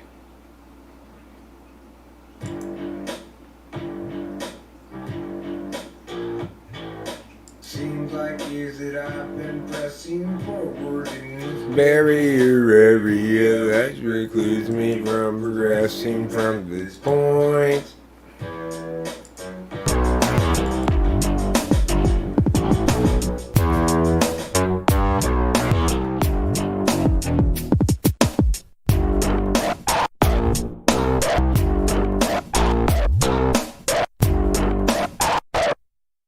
Every time I step on that, I learn just as little I know about what. Every time I step on that, I learn just as little I know about what. Seems like years that I've been pressing forward in this barrier area, which precludes me from progressing past this point. Wherefore art thou, Borneo? And wherefore were you Guam? What for did you get thorny though? Did you have another fight with mom? When so forth cometh that, and whosoever is that on its back. Every time I step on that, I learn just as little I know about what paranormal stuff. Every time I step on that, I learn just as little I know about what paranormal stuff. Every time I step on that, I learn just as little I know about paranormal stuff.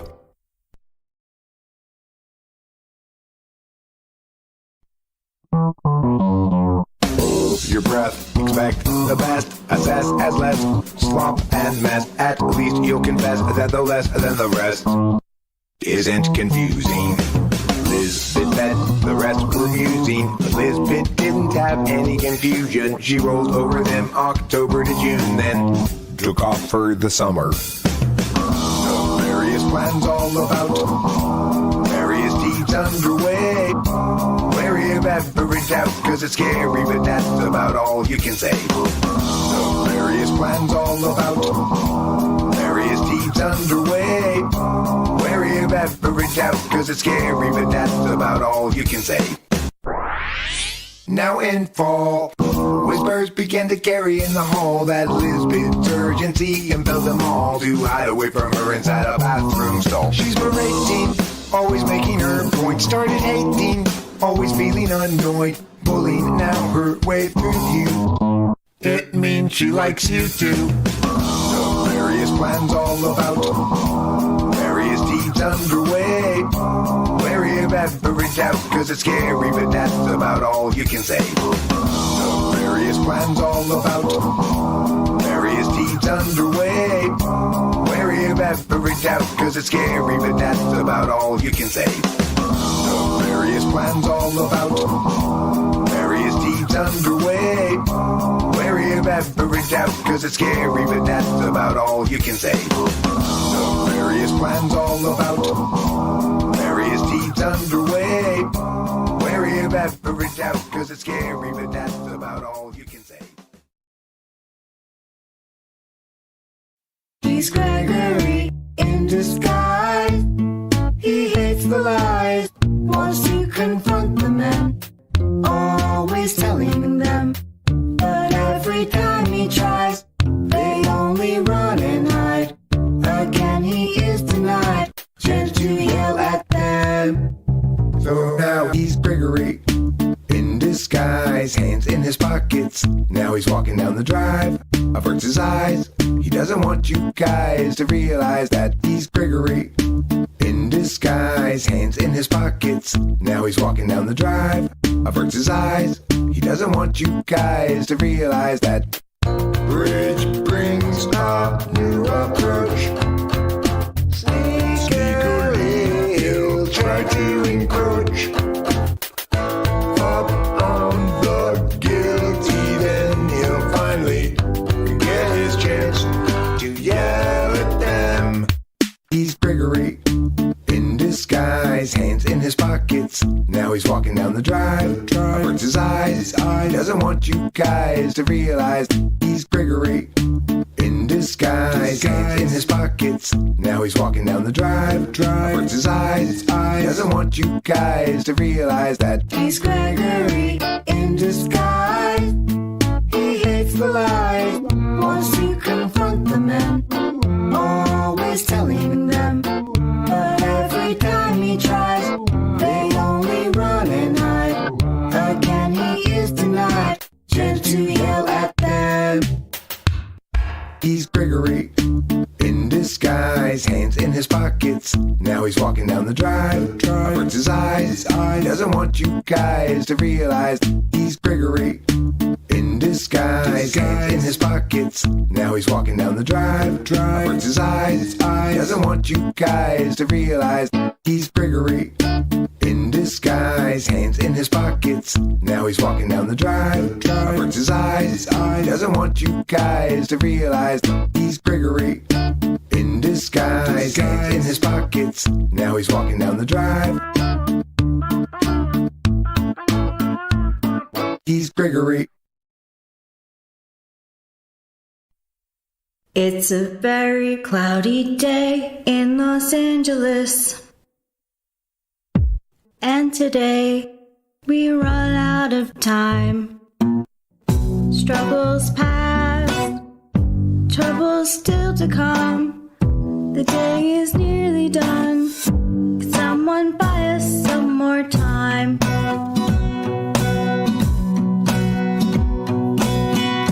Cloudy day in Los Angeles. Cloudy day in LA. I'm no sort of evangelist, but I have something to say. It's a very rainy day in Los Angeles. And today we hope for more time. Struggles past, troubles still to come. The day is nearly done. Could someone buy us some more time?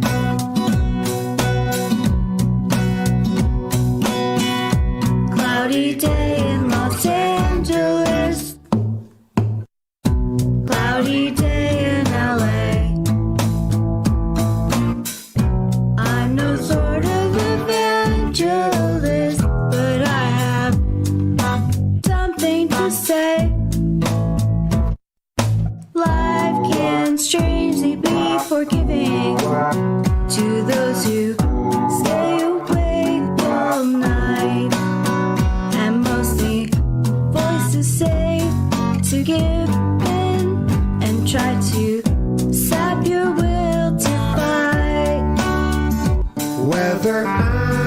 supposed to be here, or just be soon forgotten noise. It's sort of based on what I see here, and also on what I avoid.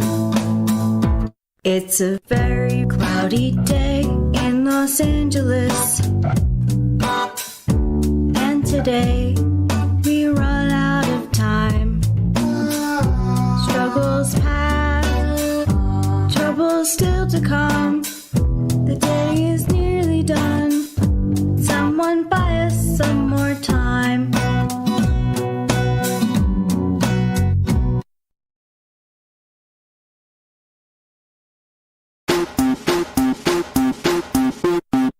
Well, there's a herd of cattle and a flock of birds. School up, fishes, it's a spew of words. Campaign of battles, a collection of churns. 'Cause farmers milk chattel for a cup's worth of curds, and a lip flap of tattlers telling on Vern for disrupting the arrangement of a blossom of ferns. Confers a shameful burden that Vern deserves, or so say the tattlers telling on Vern. Bats are colonial, bees are swarmy. A quiver's worth of cobra res is making me horny. Got a cat named Capillo and a dog named Ferd. Cassiopeia is the name of my bird. There's no clouder for my cat. Ferd has no pack. Got no grip of badgers, 'cause badgers attack. And the same goes for weasels, which come in a sack. But my Cassie's in a murder and they're all in black. Nobody's coming alone today. Nobody's alone. All of the creatures gather up their crews. Gather their crews. You lions, your pride, too, exaltation, Boba a Fett. dove, You're the included, downfall too. of slides, and one pair of gloves. There's a pot of whales, burst of grace, box of nails, swap away, snap the jays, frown of fails, can of mace, town of jails, whole crash of rhinos, and a knot of toads. Porcupines form a prickle crowd in the roads, drive a drove of pigs, and yoke a team of oxen. Fever smack a jellyfish caught up in pots. Nobody's coming alone today. Nobody's alone.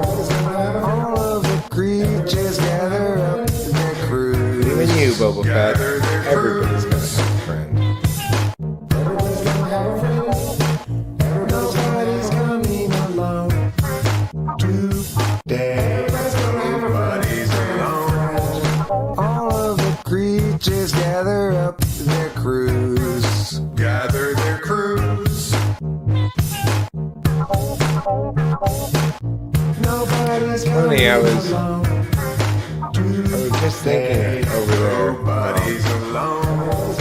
All of the I'm creatures surprised gather that up their crews. that what's her name, the EHP girl, didn't say terrible as soon as she heard my first song. I'm very surprised she didn't say it. Her silence was like, okay, well, I guess she decided maybe I'm not going to say that. But I mean, it's one of those songs that I recognize that I like it a lot more than other people do, and normally I don't have it that high up on my playlist accordingly, but you know, I get it, not your piece of cake.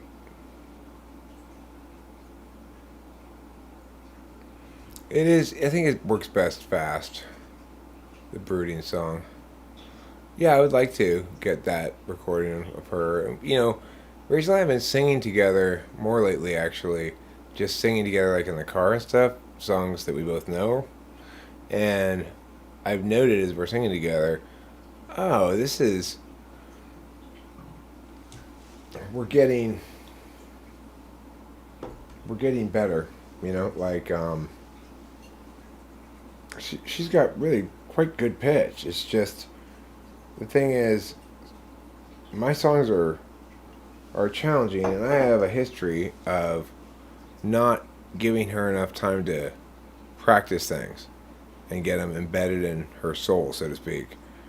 Once she does a great job with it. But there's this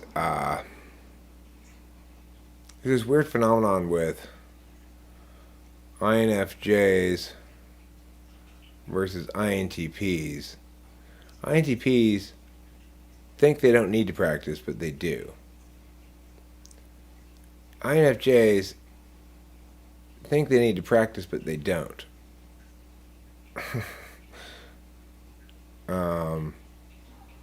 INFJs are right in their position and wrong in their behavior in that regard. But in this case, it's me, because it's like, really, it's up to me to decide to practice, right? She can't really practice without me. And so I just need to make that happen more often. But INFJs are correct in their statement and are more likely to have their behavior follow through than INTPs, who are incorrect in their statement and their behavior. What's my vocal range? I don't know as an adult really exactly where it is. It's right between tenor and baritone, I suspect. It's gotten a little lower as I've gotten a little older.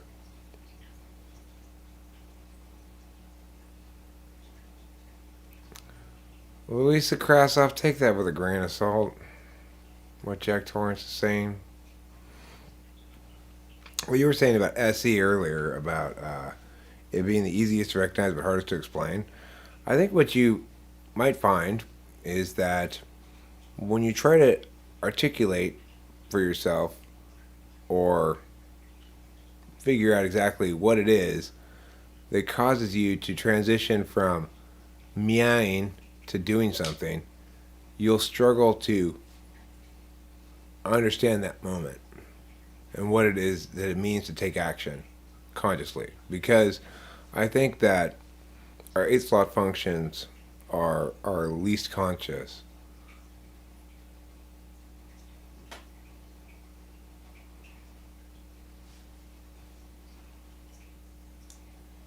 It's hard to practice anything when you have 10 different things pulling you all over the place.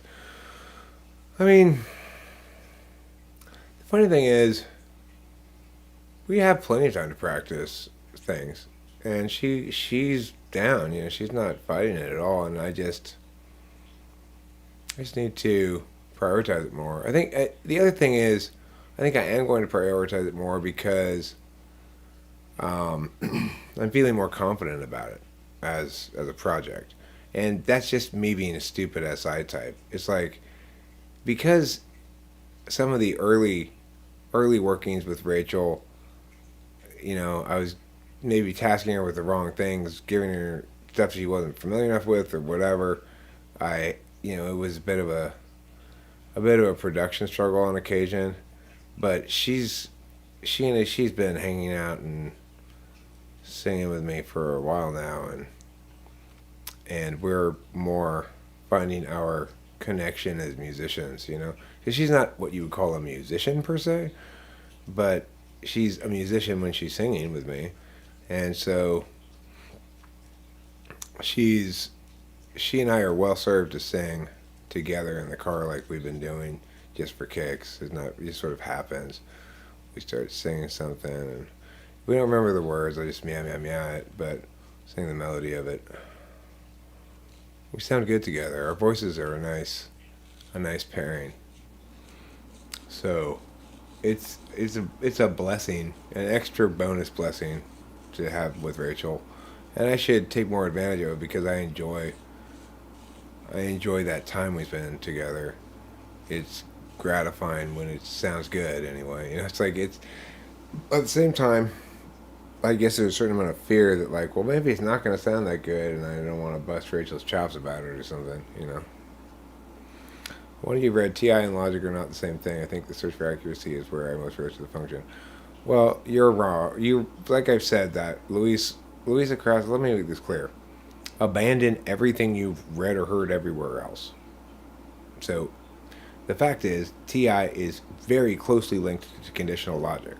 Extremely closely linked, because TI is the logic of language, and the logic of language is predicated on conditional logic, and specifically the meaning of the words and, or, if then, but, etc. It's like those kind of little statement connectives, they change the truth value of a sentence. So if I say I have an apple and an orange, the truth value requires both halves of the statement to be true. if I have a statement that says I have an apple or an orange, then I only need to have one for the statement to be true, right? So it's for things like that that TI is concerned with. So it doesn't have to be formal logic.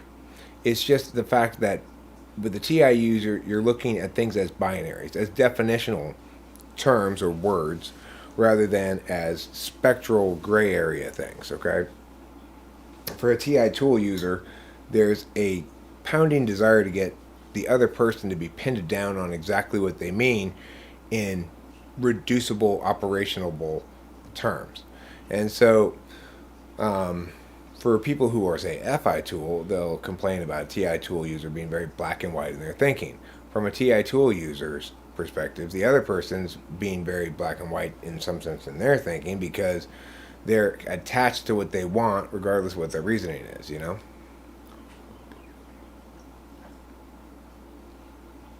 So while it's true that TI isn't exactly the same thing as the skill to correctly do deductive reasoning problems, it is very closely linked. And the thing is, ENTPs have a tendency to actually be, but at least potentially, somewhat sloppy in their TI, especially if they didn't get any kind of debate training or whatever, because they don't necessarily need it to win the argument a lot of times. Most people's TI isn't that great, so it depends how practiced you are with it. Regardless, it's going to, it functions in multiple ways, but one way in which it functions is that you use a disinterested calculus all the time, and an interested calculus basically none of the time if you're a TI tool. So what that means is ENTPs have no problem telling somebody else, that's terrible. And when they do, they expect the other person to understand fundamentally that they're talking about the object in question, not the person. There's a clear distinction between objects of analysis and people, that we're supposed to be able to treat objects of analysis as though they were in a sandbox, a hypothetical sandbox, that isolated them from doing any real damage to the rest of the environment, right? So the thing is this: when you understand functions well, it's as simple as this. Everybody has a configurable relationship between intuition and sensing and between thinking and feeling. And the reason for this is as simple as those are possible strategies to take. In other words, to understand any kind of personality type, we have to start with a prime directive, something that everything else is an attempt or a strategy towards. And for human beings, the real prime directive is to close the distance between your map and territory, such that your expectations and your realities align as much as possible. The one thing that only one thing that can be universally said about human beings is that they don't like it when reality deviates from their expectations. And you might say, well, there are good surprises, Eric. Well, I mean, the thing is, when you seek out, say, surprises in a narrative, you go in looking for surprises in the narrative. And the thing about words and narratives is they are the land of hypotheticals, not the land of actual realities. So it's the sandbox where it's safe to play around with the exciting notion of novelty. Whereas if it were to happen in your life, it would be very distressing. So it's like I said in an earlier video, ENTPs are unfortunately doomed to be in a world where their attainment of the prime directive is at the zero-sum expense of everybody else's who listens to them. Because what do ENTPs do? They explain to other people why they're wrong, right? So the people came into today not expecting their existing narrative to be critiqued and attacked, and probably not having any distance between themselves and their existing narrative, and then feeling personally attacked, right? Even though the ENTP does not intend that. It's just how we're built. So it's like there aren't very many ENTPs because there can't be, basically. Um, it, as an approach, a configuration towards the prime directive, ours is improvisational novelty, and it doesn't really work in the real world. So if you have a real mission to go do something, like, okay, I'm gonna go mine gold over there. You can't just figure it out when you get there using whatever you happen to find. It's like there's zero fucking chance you're gonna mine any gold. You need to bring a lot of shit with you. You need to prepare and understand what it is you're doing. You need to TESE the shit. You can't just ideate it. You can't just improvise. But in the world of communication, you can just improvise, as is evidenced by the fact that I certainly came into this live stream with zero plans. Where's that script I have that I'm supposed to be reading from? Oh, that's right. I don't have any such script. So the thing is, what it ends up being is there turns out to be a positive way that ENTPs can surprise people and in other words engage with them in ways that aren't so zero sum, and that is through humor, narratives that surprise in pleasing ways, right? If we were to try to actually surprise people, when we actually surprise people off script, so to speak, they don't necessarily like it.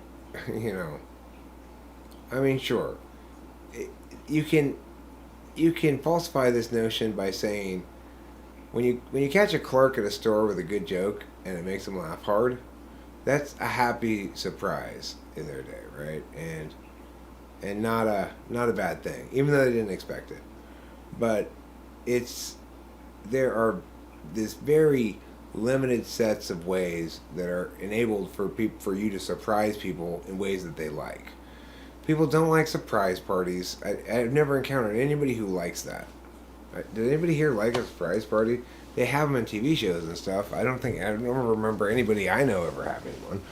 But I don't think anybody likes them. I mean, for one thing, if you're at all an SI type, you had planned to eat that lasagna tonight, and it's going to go bad if you don't eat it, and somebody needed to give you a heads up so you could have pushed back your proposed video conference appointment with Judy tonight to talk about knitting or something. It's like they're not going to like a surprise party. They've got plans, even if their plans are really boring like that.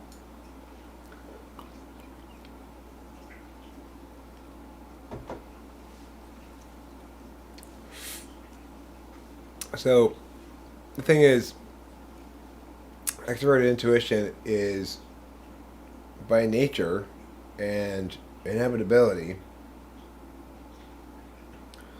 relegated to surprising people in ways that they might want to be surprised. Now, we also surprise people in ways they don't want to be surprised. So people really don't like me challenging evolution. In fact, sometimes people get very emotional about it. There's other topics that people get very emotional about too. And that includes me. I get emotional about certain topics too. So, I don't remember where I was going with that. Probably I was going to San Antonio. It's where I'm usually going with things. Does that mean you ignore said any statement? I don't remember what I was saying. So, that was like 45 seconds ago or something. Please don't live in the past, Peter didn't teach you. Stop living your life in the past. For God's sakes. You need to get over Janice. I know. She was fun, but at the end of the day, you guys fought a lot. She liked to go fishing. You like to go hunting. When she wanted to go surfing, you wanted to go skiing. When she wanted to eat at Denny's, you wanted to go to Lenny's. I just care about outdated thought processes that are erroneous. I hope you're not talking about my thought processes. Peter didn't teach you. Because I think we both know that there is no such thing as deprecating intuition and logic. Nope.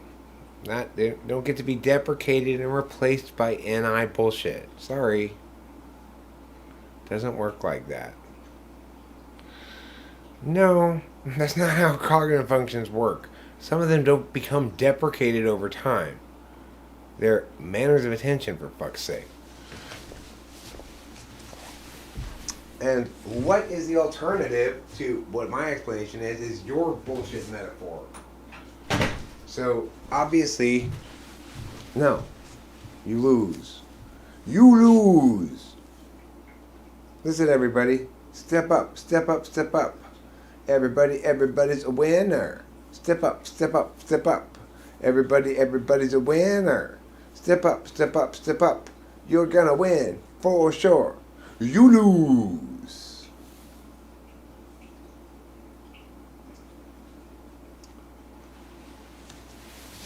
That makes me the winner, and you not the winner. It's okay, it doesn't make you a loser. It just makes you not the winner. Because only I am the winner if there can only be one winner in this exchange between you and I. Between you and me. Then that winner would be me. Well, that winner would be I. And I would be that winner. And though you may find that distressing, so are the ways of the world. Let's initiate things. Jeremiah Fix asks the question, what did I initiate? What was your motivation? I wasn't talking to you.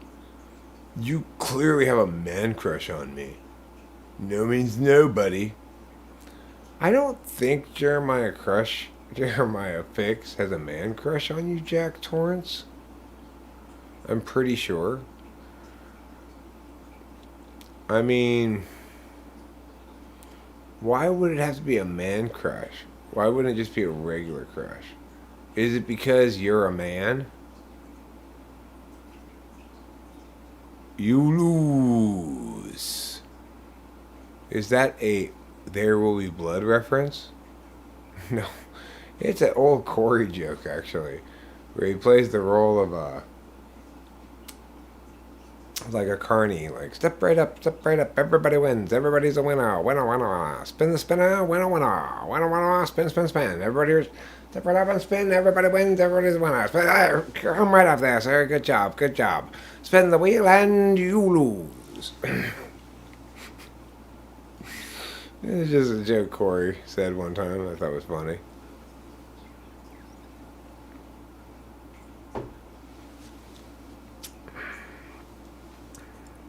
Winner, everybody's a winner.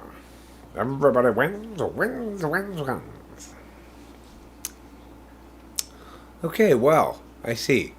So, Jack, hey, can you please stop just being so full of piss and vinegar?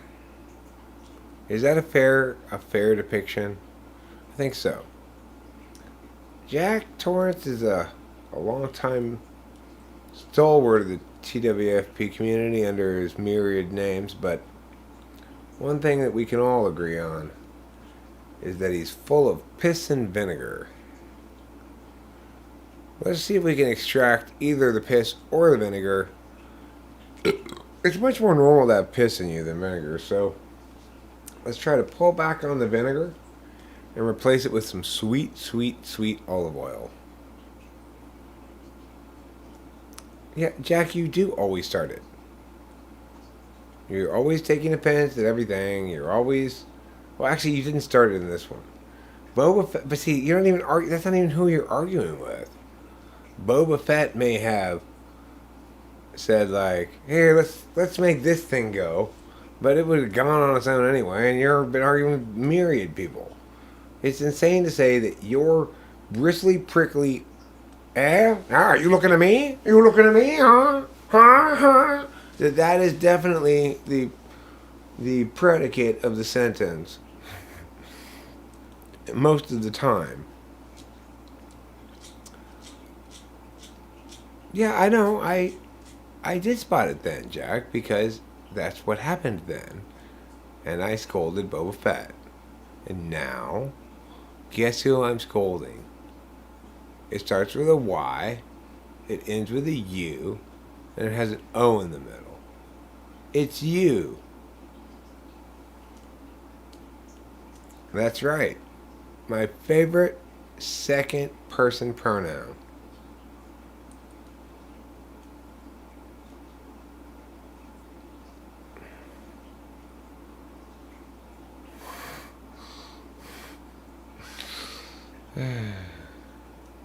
Oh, fat dough.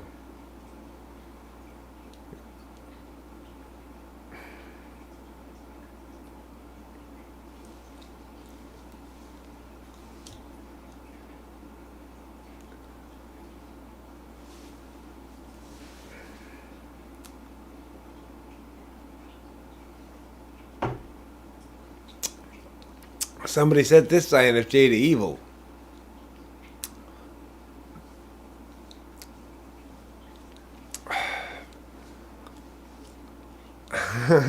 See what I'm saying, Boba Fett? Somebody set this INFJ to evil. Here's your problem. That's another Simpsons joke I wanted to maybe analyze as a TE joke. Is in the episode of The Simpsons where, guys, will you stop? Stop. Just knock it off. Both of you. Okay? If I time out one of you guys, I'm going to time out both your asses because otherwise I'll get an earful. You guys are messing up my party with your fucking slap fight. Knock it off. It enrages me with angering feelings. Goodbye. Have a nice time. Wash off this dirt with water. Okay, now, everybody, no more fighting. Fighting is for the karate dojo only. Please do not fight at school. Please do not fight in the live stream. We are doing what? Why are you always in such an eager mood to find anybody who might be challenging you and afford you some sort of legitimacy for striking back? It's like, ay. You're a handful. Well, baby, the new setup is going fine. Seems better than the old setup. We'll see if it works for us, you know. It's like, I like that chair over there. That's fine. And it's also probably a little bit more challenging to... Well, I haven't really tried it. It might be fine. It might be just as easy to film in that chair. But I decided to film in this chair because I thought, well, I'll be sitting down for a long time, I guess. If we were both in here, it would be a challenge, I suppose. We may need to bring another chair in from... We may need to go to the thrift store and get another chair, something like that. A comfortable chair for you.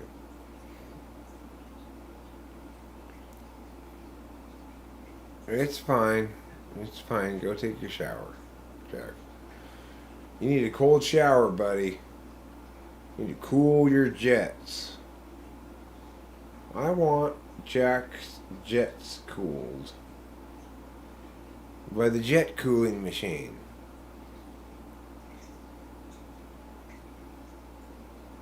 Okay, Boba Fett.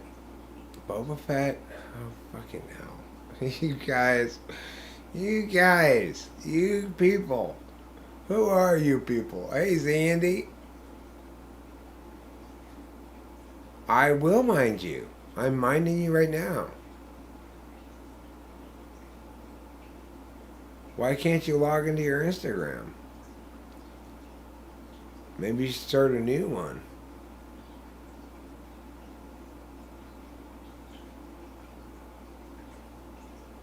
Maybe you should start an Outstagram instead.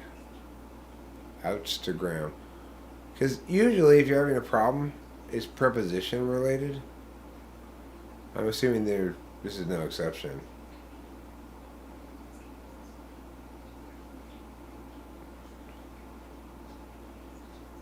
Don't touch my Outstagram.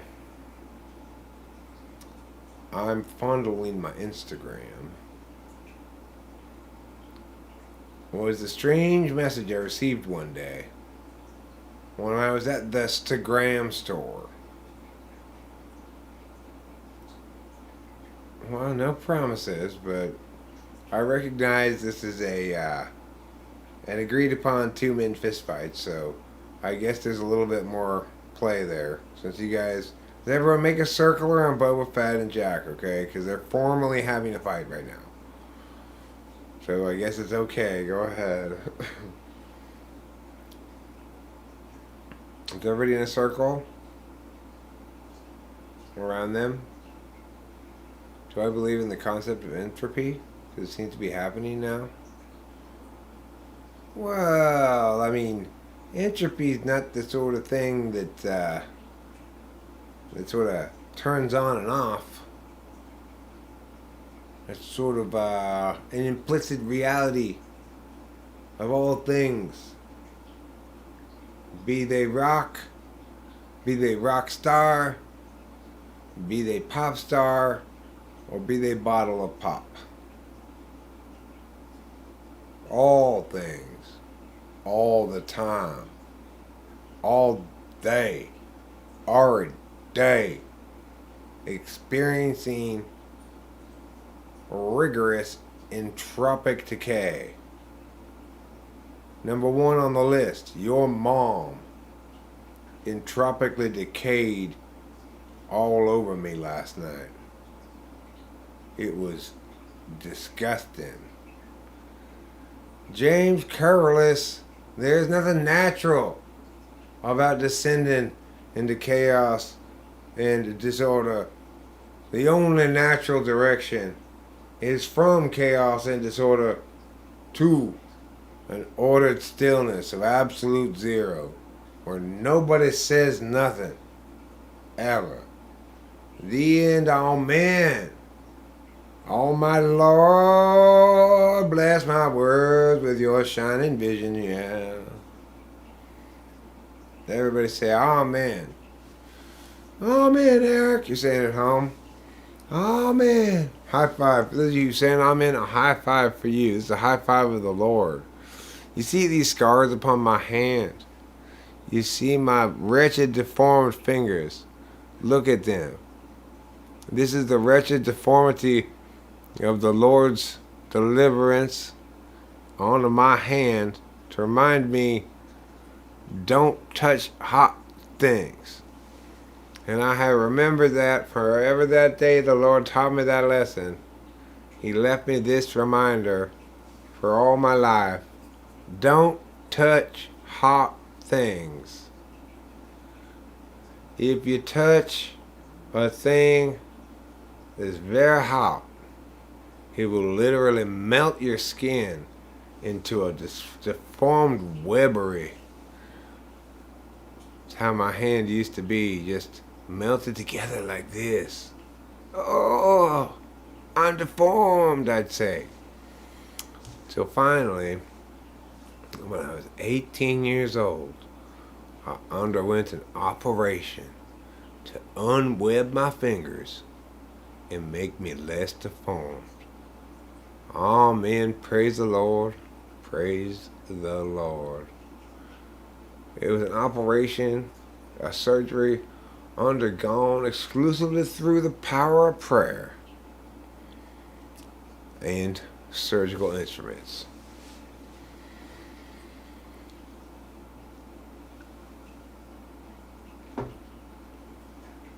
If you love surgery but hate all the hassle, try 15-minute surgery. Here's 15-minute surgery. You may not get the job done correctly, but you will get it done fast.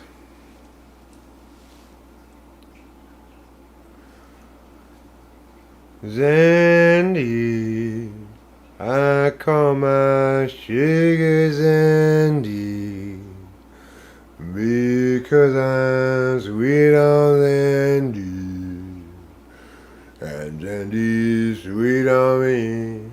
Shabba-doo-ah, she understands me. That understanding Zandy, I candy. She how the sun will shine on the day my candy, on the day that Zandy, on the day that Zandy's mine.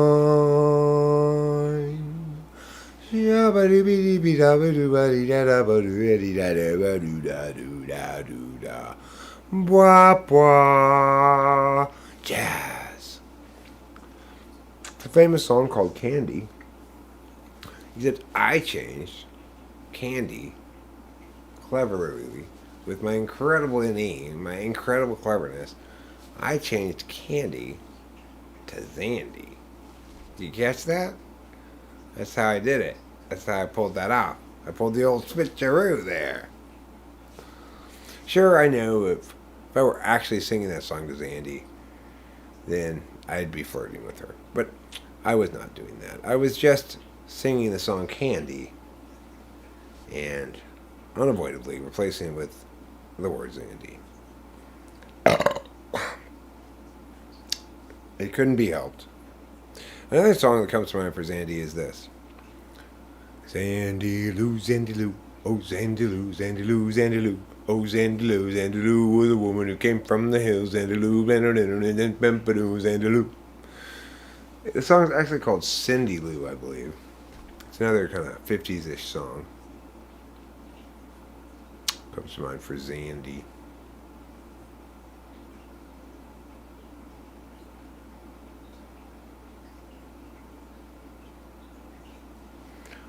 Also that song, Zandy, Won't You Hand Me Randy's Precious Candy, which reached number 3 on the charts in New Zealand back in 1974. Popular song. Popular-ish, I guess you'd say.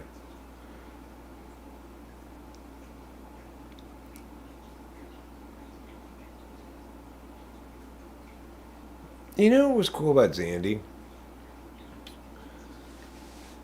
Is her name not only contains both Z and Y, it says Z and Y.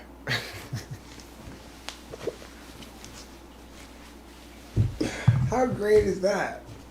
How great is that? That's very great. Will you stop, Jack, with the "you're gay" stuff? Jesus Christ, I never met anybody so obsessed with sex. Except for maybe me and my cock. We're both pretty obsessed with sex, but, you know, just as a topic of conversation, not really a thing. I mean, sure, I'm into the rectual intercourse. When Rachel's well, not when she's sick. I don't try to hump her when she's sick, you know. Seems, I guess you'd say, not very considerate.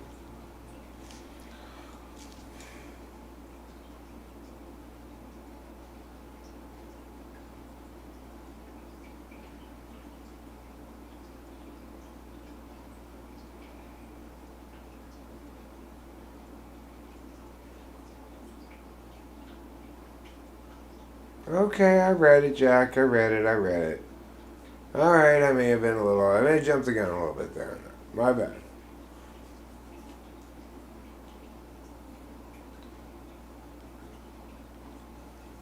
Do I experience nostalgia? Um,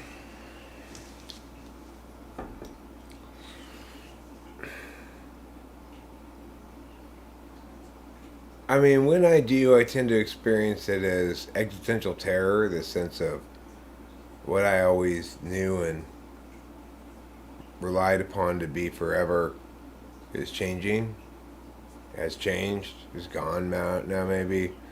It's like when you're SI fourth, SI stuff's important to you, and you don't pay much attention to things in terms of their relevance as an event from the past or a person from the past. You do a poor job of maintaining relationships if you're going to need to be. So, my experience of nostalgia is fear mostly. When I'm feeling very happy, though, in some sense like an ISFJ, it's when things from my past, things from my past connect well with things in my present and in my future would be great. Uh, I was thinking about Corey today, and I haven't talked to him since that night, which was which was both fantastic and terrible in the sense that it didn't exactly end well with me yelling at Liz, and then of course more significantly, radial serotonin poisoning, which I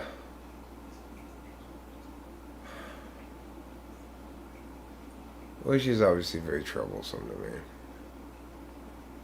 It makes me feel like a careless idiot for not anticipating that or something. Now, granted, I don't. Nobody made that my job exactly or anything, and Rachel owns herself and yada yada, all the other things I've said about it. But at the end of the day, it feels kind of like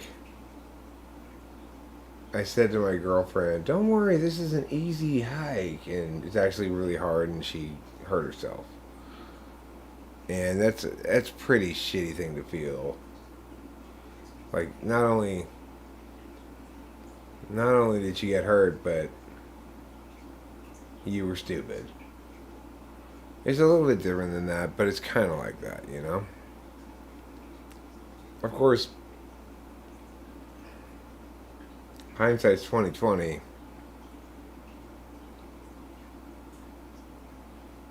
But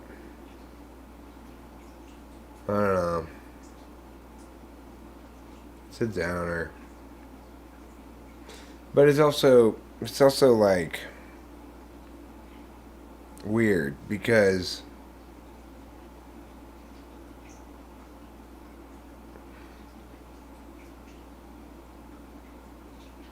okay, yes. For one thing, I've got kind of a good excuse for not having talked to Corey in a bit. When I say, well, she actually had really severe serotonin poisoning and wasn't too far from it being hospitalization time, like as a medical problem, not anything mental. Um, and that's one of the main reasons I know she still has serotonin poisoning, and that's definitely the thing that she's experiencing is that she's not taking any Prozac, but she's not going crazy at all. So, I mean, it used to be the case that if she didn't take that shit, she'd go crazy. Obviously, her brain's awash in it. And the metaphor I explained to her today is normally when you have a serotonin flood in your brain from your lake overflowing its shores or whatever. It takes a day or two for it to recede back to its shorelines because most of it soaks into the ground, and then it dries. Some of it dries up, and the rest of it's gone quick enough.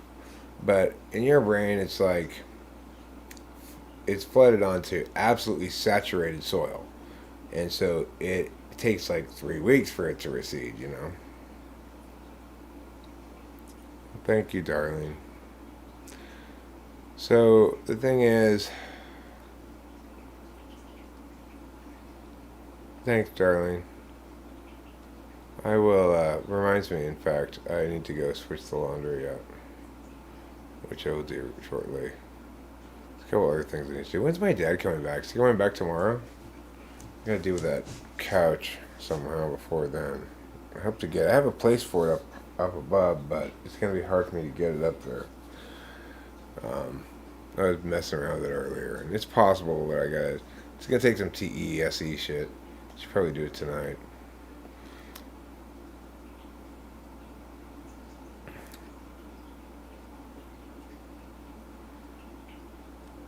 I come from a land down under, where women glow and men plunder. Can't you hear the thunder? You'd better run. You'd better take cover. If you don't, you might be struck by lightning. Nobody likes that. Except for the people who love being struck by lightning. They're the only ones who like that. Okay, so I guess Dad is coming home probably tomorrow. Because he's got a kidney appointment on Monday and then he goes back to Vegas on Tuesday. I better deal with that freaking couch thing. What else do I need to deal with before he gets home? Well, I got the mail today. That's good. I need to eat a couple of antacids. No, they're not acids produced by ants. Although that's a reasonable conclusion to draw. The ant is short for anti. And the acids we're talking about are the natural acids that gather in your stomach to help your food turn into mush.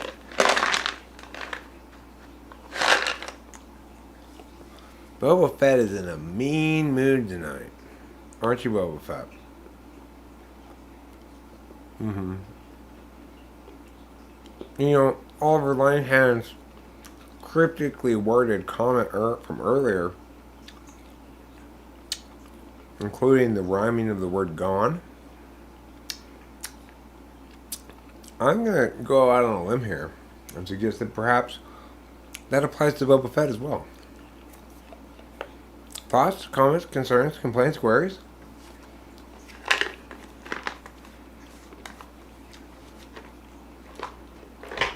Boy, that Eric sure is verbose.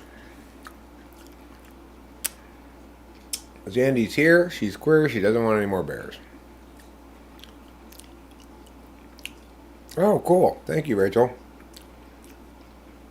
You are a champion among men.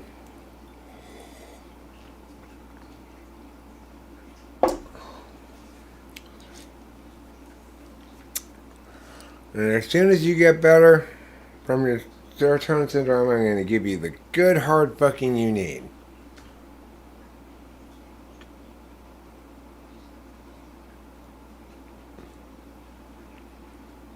Hey, Skygear, sometimes one letter can make all the difference. Just think of the word count. I got 15 people on as far as my tally goes. I wonder if you can share with me your count. Now imagine leaving the O out. Much different message.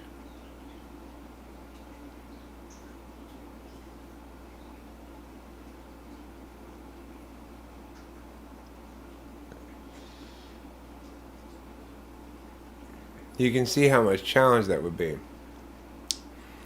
If Louisa, for example, were to make that mistake, she were to send that message to her colleague, Jason, and Louisa were to say, "Hi, Jason, my tally shows 15. What's your count?" But leave that, but not what's your, but can I share with Bob my count? But she leaves out the O. Now Bob's going to be very disappointed when he learns the truth. Do you mind if I share my count with Bob as an email, but she leaves out the O. Jason's going to be surprised that you're asking him permission. He's going to say, well, why are you asking me if it's okay? We're not dating. But he also have CC'd Bob on that, of course. And then Bob will jump the gun before you have a chance to correct it, and he's going to send a message saying, yes, that's fine, Louisa. Please, come on over and do so immediately. And then you'll feel obligated to, because he said, you know. But, I misspelled count. Nope. Too bad. You said it. Now you have no choice.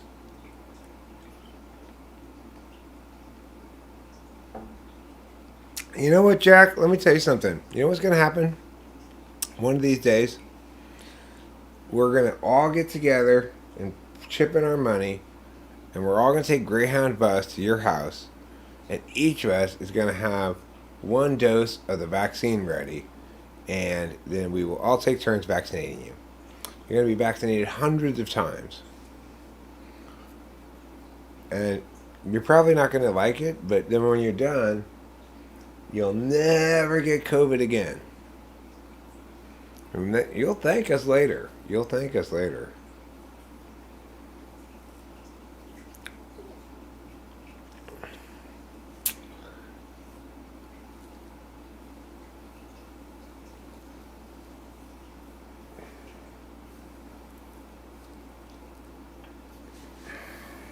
Well, I guess it's about time to call it a night.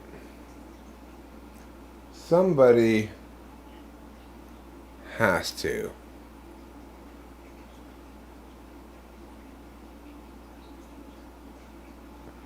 Did I really make 13 videos about Catherine Favre and Michelle Shocked in 1 week?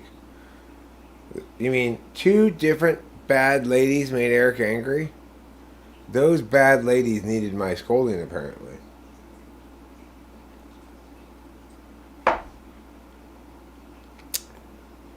Catherine Favre can totally suck my dick in the bad way. Meaning, no, she can't, but, you know, in the bad way.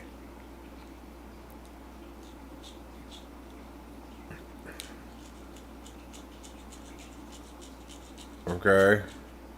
I'm much more annoyed by Catherine Favre than I am by Michelle Shocked, who just seems crazy.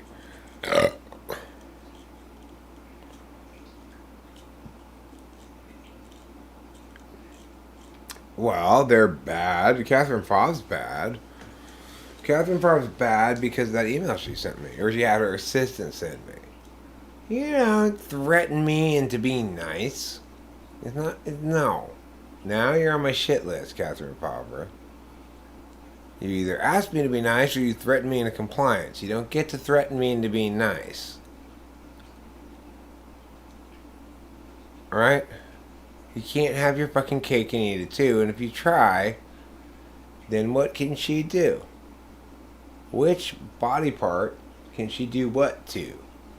That's right. She can suck my butthole. With her sucking tongue. Use your sucking tongue, Catherine Favre. That's what I say to her. Metaphorically, not literally. Because even though in no way, shape, or form would I genuinely consider sucking my butthole to be a sex act or anything remotely sexy, nevertheless, it would not be appropriate given that I'm in a relationship. Listen, everybody get out your mechanical bulls. And if you're going to fight it out, just have a mechanical bull write-off.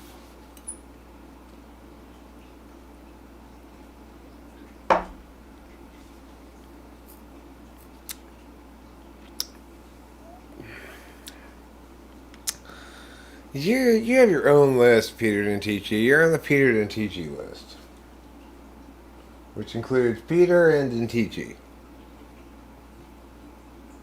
You got your own list like Jack. You're your own special list. Jack does too. He's got his own special list. Well, I know, Jack. I know, because it's very important for you to feel like you've got a good cause to complain. So I don't want to deny you that. I don't want to deny you that opportunity to complain. I can tell that it's important to you. And I wouldn't want to take that away. And that's why I continue to blame you for everything. Hey everybody, it's all Jack's fault. You'll hear me say that all the time. Guys, hey everybody. Guys, hey everybody. Guys, it's all Jack's fault. Boba Fett's drunk and mean tonight. I'm unflappable in my 007-esque virility. Packed, not ground. Packed. My James Bond orders his Bond riffs packed, not ground. People say Jeremiah Fix is on the sauce. I mean, he's always like this, so there's no reason to conclude that whatsoever. He's... well, I mean, enigmatic is the least of it, right? It's the... we start at the foothills in enigmatic. We move up from there.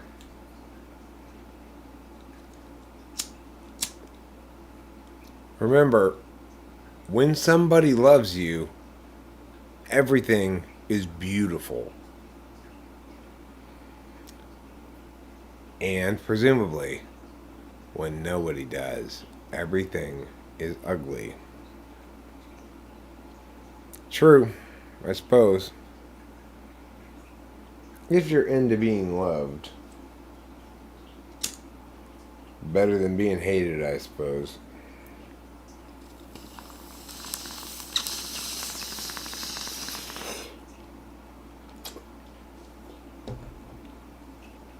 When somebody hates you, you have so many arguments. Everybody wants to say you're wrong. When they hate you.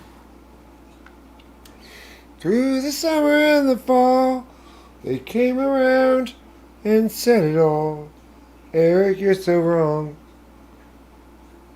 And so much so. For long.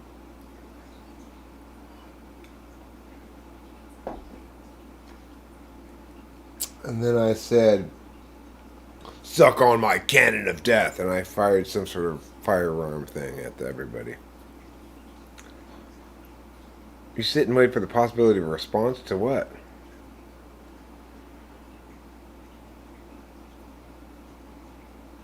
Jack Torrance is more of an FE thing than anything, so not really in my opinion. Jack Torrance, if you want me to actually be serious about your type,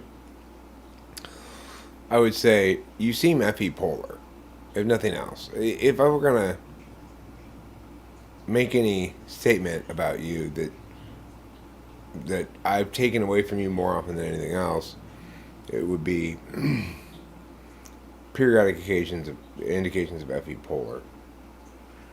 But I know also that you don't want to hear that. I've never actually typed you, as far as I can recall, but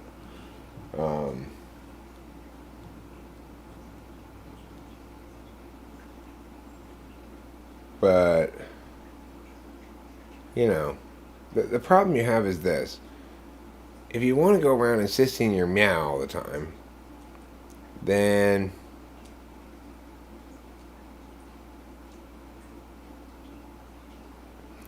and making claims from that perspective that you're operating from that perspective, then you better be prepared to face some pushback. Of course, you seem to like that. You like the conflict, I think. But I don't know what type you are. However, you don't seem like an INTP to me. For whatever that's worth, which isn't a whole hell of a lot.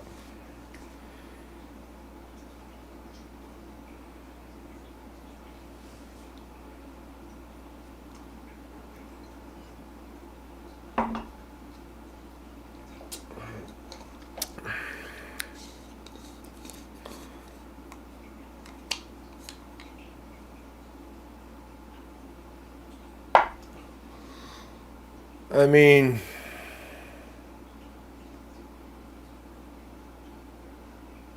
even those display bad FE.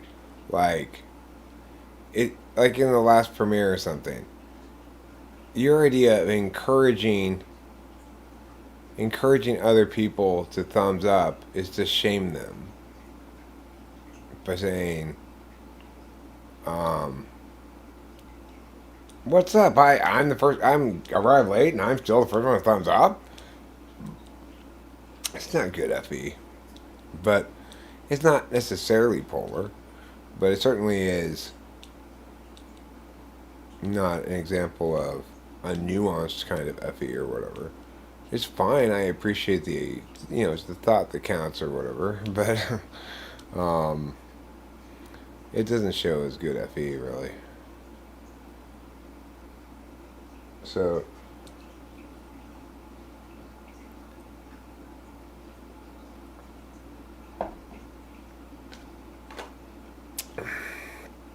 yeah, I recognize sort of the active decision to include more positive comments and stuff, but I don't know what to say about it. I don't want to argue with you about it, and I don't care anyway. Now I'm feeling kind of fussy. I'm feeling like a whiny pants makes shiny pants, because why? Let me look at my calendar again. Maybe that was the thing.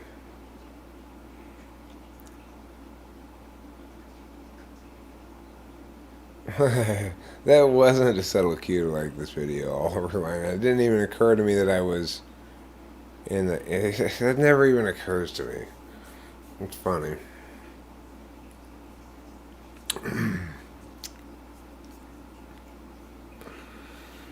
Well, they may be rare, but you can identify them easily enough from the male INTPs by looking at their chest and genital areas.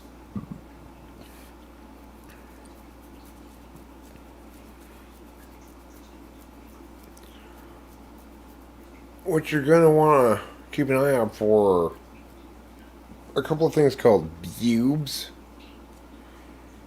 sometimes called bubes, a different pronunciation.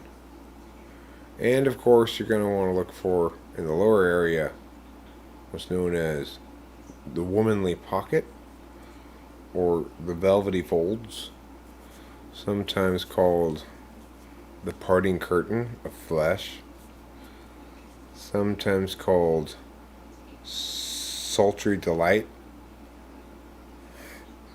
the immersive experience, the interactive immersive experience, sultry delight, an interactive immersive experience.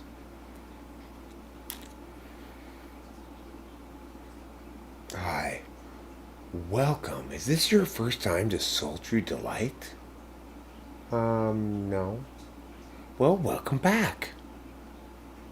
I want you to enjoy yourself today. Thanks. Why are you talking like that? I've been trained by corporate to speak just like this. That's right. Okay, good. Good. Why are we here again? You're about to have the time of your life. Oh, right. With the Rexual intercourse. Around here, we like to call it sultry in and out time. Okay. Define rude. Not polite. Meh. I win. Impolite. You know. Impolite. It's different than polite. Because it's got an M in front of it. Anyhow, I'm on my way out of here. I don't even know what I'm doing here. Still sitting here with this thing and the stuff and the talking. And what are you even talking about, Eric? Who are you even talking to? Are you talking to Frankie over there? Frankie's not even listening to you. I'm gonna pee. And then I'm gonna feel a great sorrow in my heart. And the overall sense of existential malaise that consumes me at the moment. And the why is it that I experience this existential malaise? The answer is, I will tell you now, Rachel's serotonin syndrome.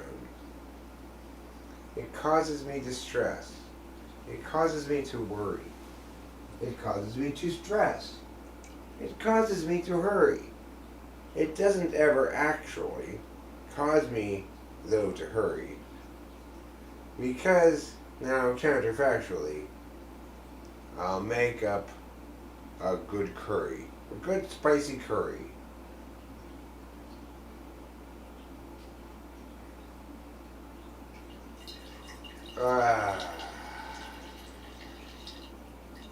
What was the question I ignored?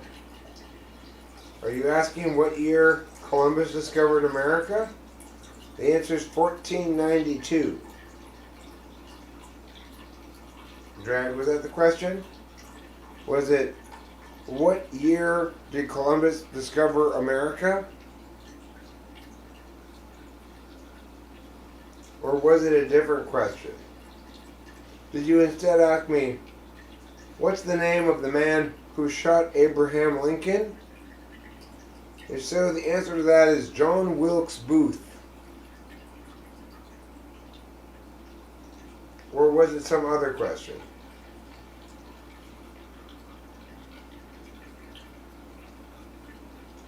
Did you ask me, what's the capital of Argentina?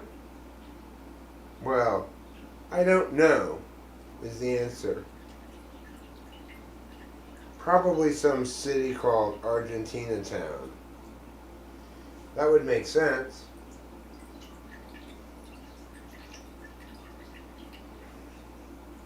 Hey fucker is totally equal to hey what's up. I agree.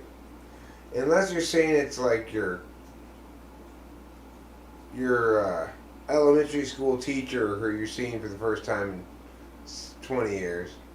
It's probably not appropriate, you know. Hey, fucker! Remember me, Mrs. Cranston? You were my 3rd grade teacher. Yes, actually I do remember you. Peter Dentici. You were a very challenging little boy. And I see you still are.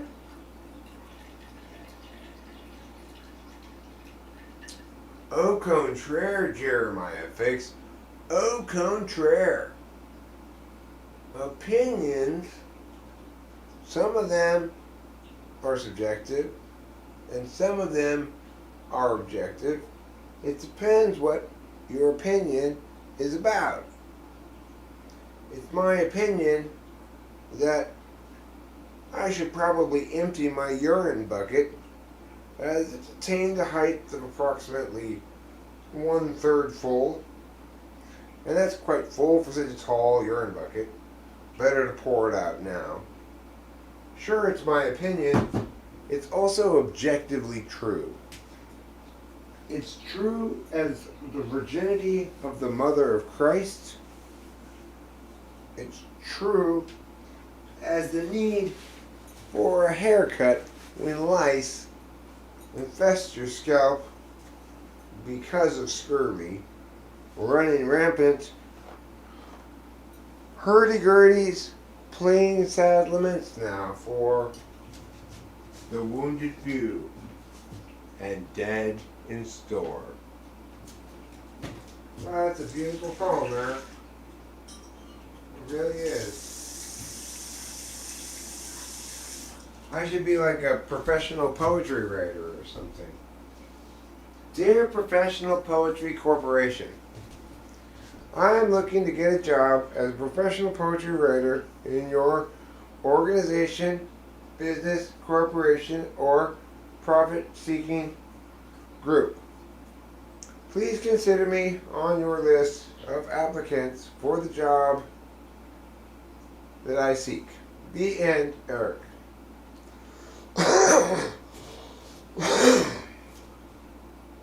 Ring, ring! Ring, ring! Hello? Hi, is this Eric? Yes, it is. Hi, where's that job you applied for? Oh, right. What was that job again? The Professional Poetry Corporation? Oh, cool. So, how does this work? Well, we pay you $400,000 a year, and periodically we assign you a poem topic. You have to write it and turn it in like school.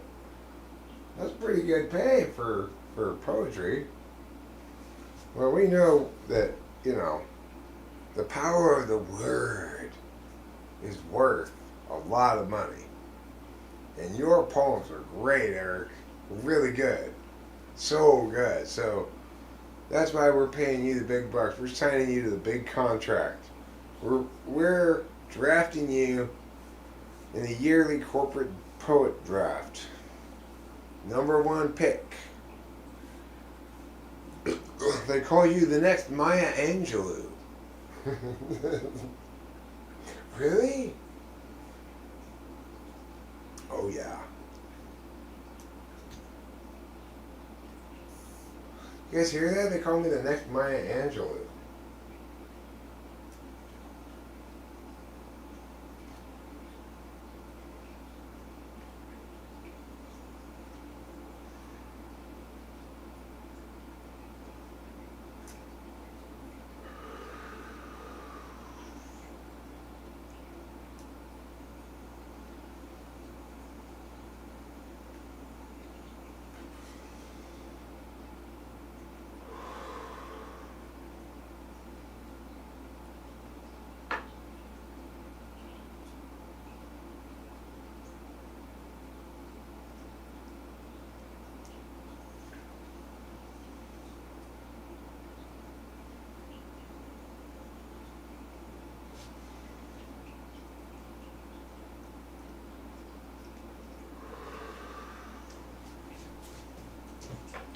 Poetry, obviously, as everybody knows, is the fanciest of all the word things.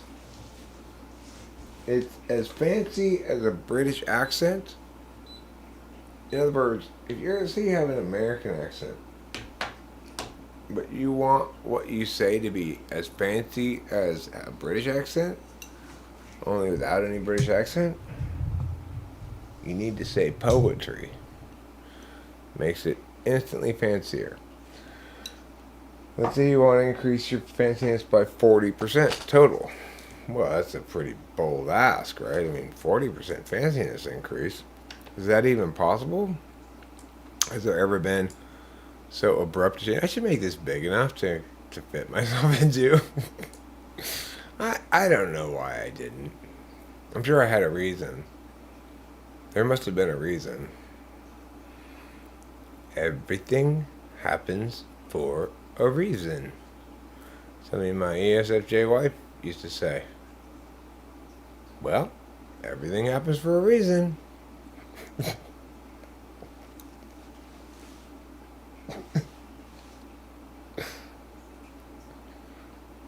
What am I supposed to make of that? Everything happens for a reason? I mean, that's just one reason that causes everything, is there? surely, surely there's more than one reason why things happen. Like, there's at least one reason why I'm a little bit dumb right now. There may be exactly one reason, but it could be many, many reasons. It's hard to stop shitting on people.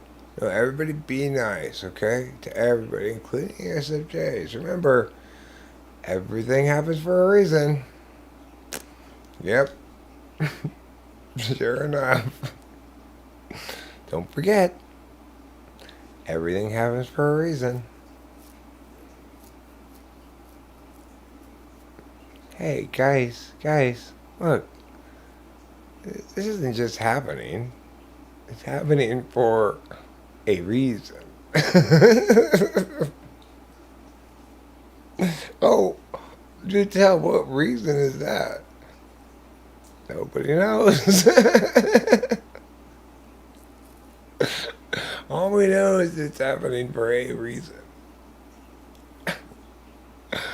Nobody knows. Well, hey, men like God, even for Down syndrome people, everything happens for a reason. That's what I always say. Everything.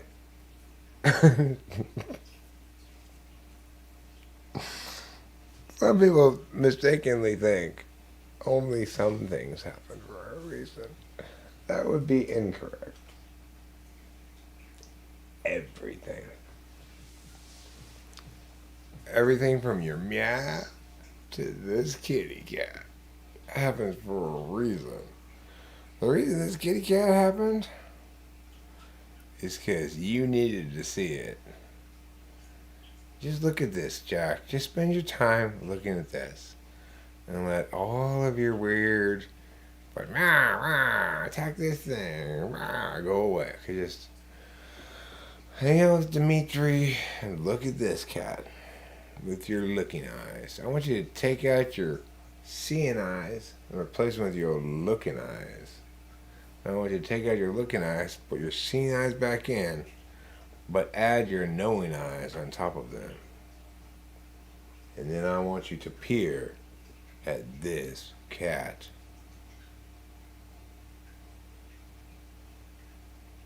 Oh yeah. Oh yeah, that's good. What is the sound of one cat clapping? Sounds just like this. Oh. What is the sound of this cat right now? Let's see. What's the song of this cat right now? Just the melody of it. Ooh. Ooh. Ooh. Ooh.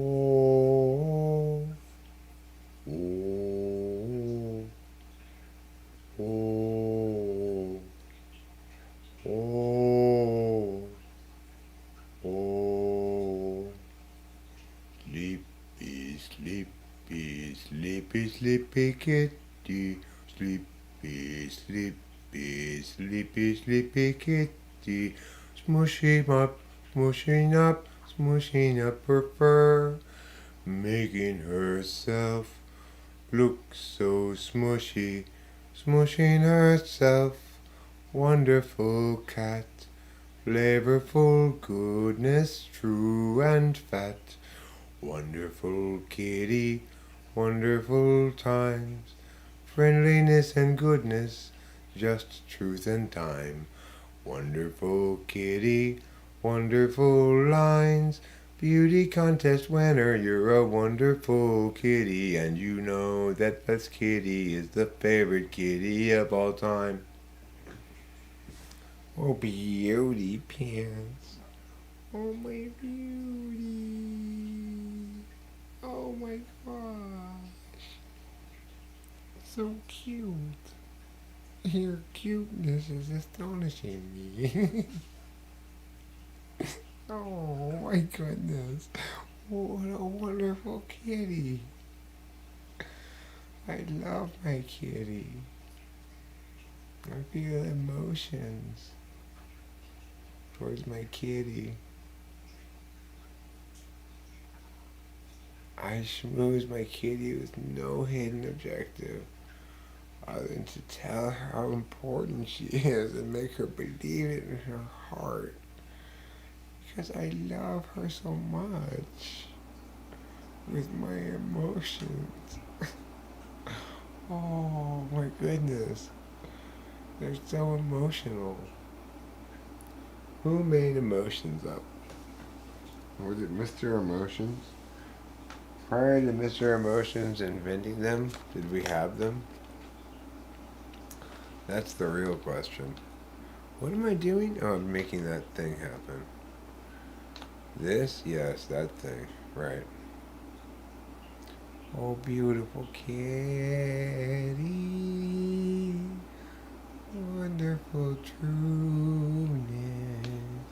It's not true that she's not aware. She probably just incorporates it into her dreams. Her dreams just have this soundtrack of me singing shit to her, you know? And she knows. She knows the meaning of the words. She's heard them enough times that she now knows what I mean when I say that she's true and just. Because I clearly mean something very specific.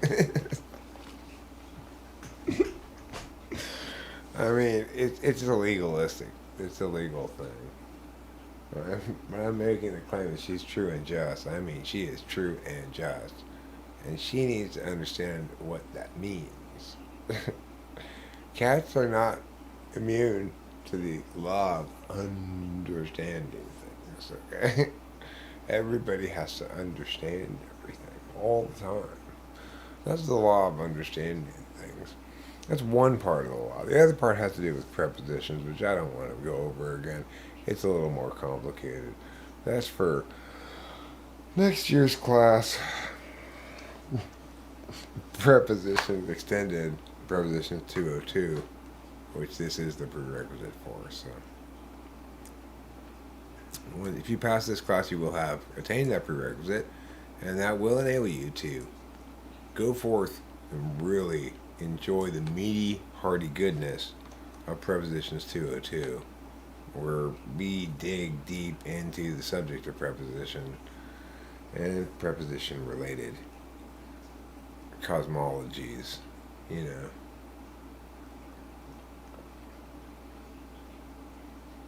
Prepositional cosmologies are the hot new thing in philosophy. Like, quantum linguistics is so yesterday. The new thing is universal prepositional cosmologies. What we need to do is universalize one preposition. Different schools of thought pick different prepositions. Some people think everything's all about. Some people think everything's all about through. Except they'd say it's all through, you know. What was that? Paranormal activity. I just think we just may have heard some paranormal activity. You could be discussing Bond movies with yourself on Twitter right now. Well, this is very much more interesting and informative than that. Right now, you're growing so fast as a person, I can witness it with the naked eye. No time lapse needed. People don't grow that much, you know. And normally, over the course of a lifetime, they'll grow just mere millimeters. And yet, you're growing so fast right now that I can witness it with the naked eye. No time lapse. You gotta be kidding me, right? I mean, that's burst of growth. You are bursting with growth right now. You are this close to becoming a red belt in the spiritual martial arts. That's what I like to call rain the subtlety of schmoozing. Mm-hmm.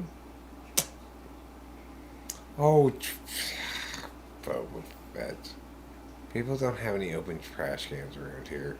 I'm sure he's got like 4 families feeding him. If he wanted food, he comes and meows until I come on and give him food. So it's not like he doesn't know he can get it.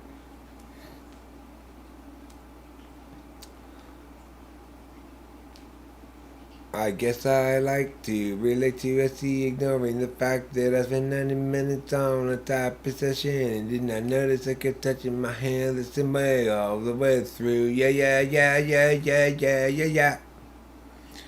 Touch her hair, go ahead. It's not objecting. That's the same thing as saying yes. It's not really, but I'm not saying anything like that because I hope people don't take my jokes seriously. The thing is, people don't necessarily get TI jokes, which seems absurd to me. It's obviously not necessarily going to be understood as absurd to other people. They might actually take it seriously, like my cat does sometimes. My cat rarely gets my jokes, if ever. That's one thing. If I were going to make a complaint about my cat, her job performance as being a cat, would be simply that I'd kind of expect her to get more of my jokes. Normally, if she were, but she's ISTJ, she's FE polar, so she may not be quite as cute in as some other cats would be. ISTJs are not robots. There's nothing robotic about ISTJs. My friend Cameron's an ISTJ, and he doesn't seem remotely robotic. He's an SI down. They're perceivers, remember?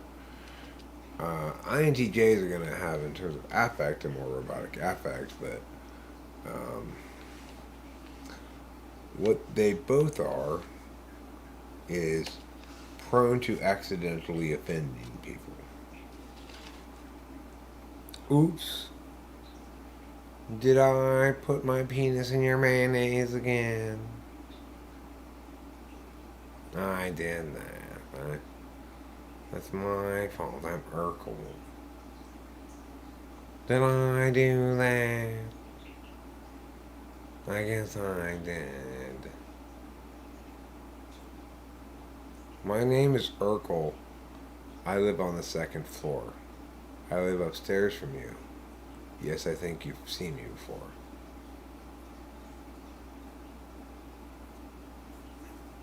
Quote that song, everybody. Quote that song. What's the next lyric to it? It goes, oh, right, of course.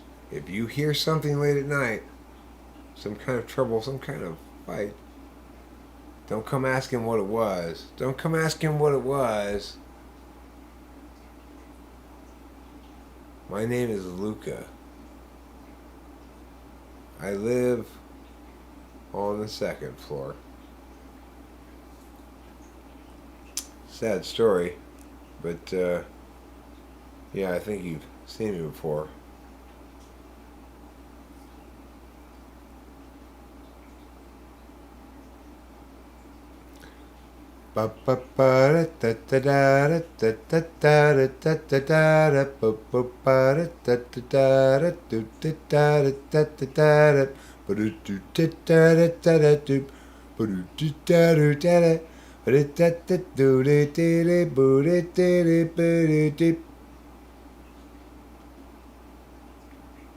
That's that one song. You know, it's kind of got a similar, like, hookiness to it. Is the how does it go?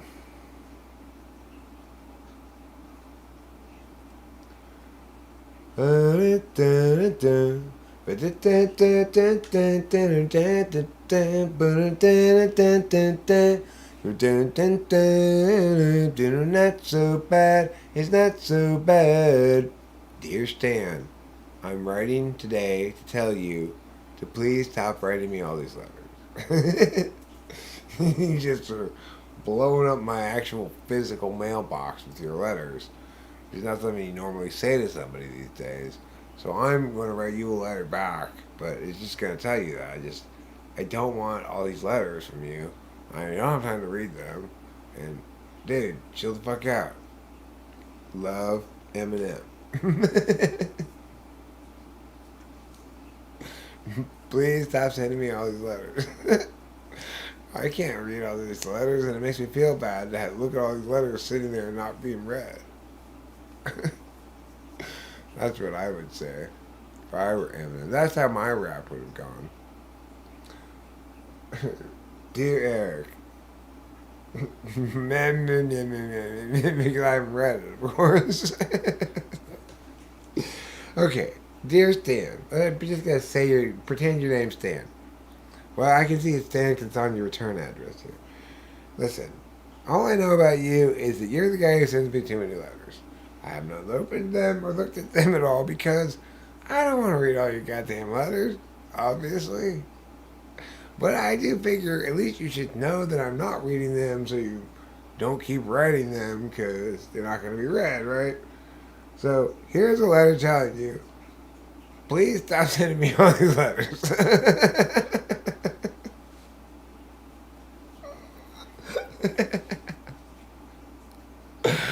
That's my version of Stan. I know that Eminem sampled Dito in that song. Doy.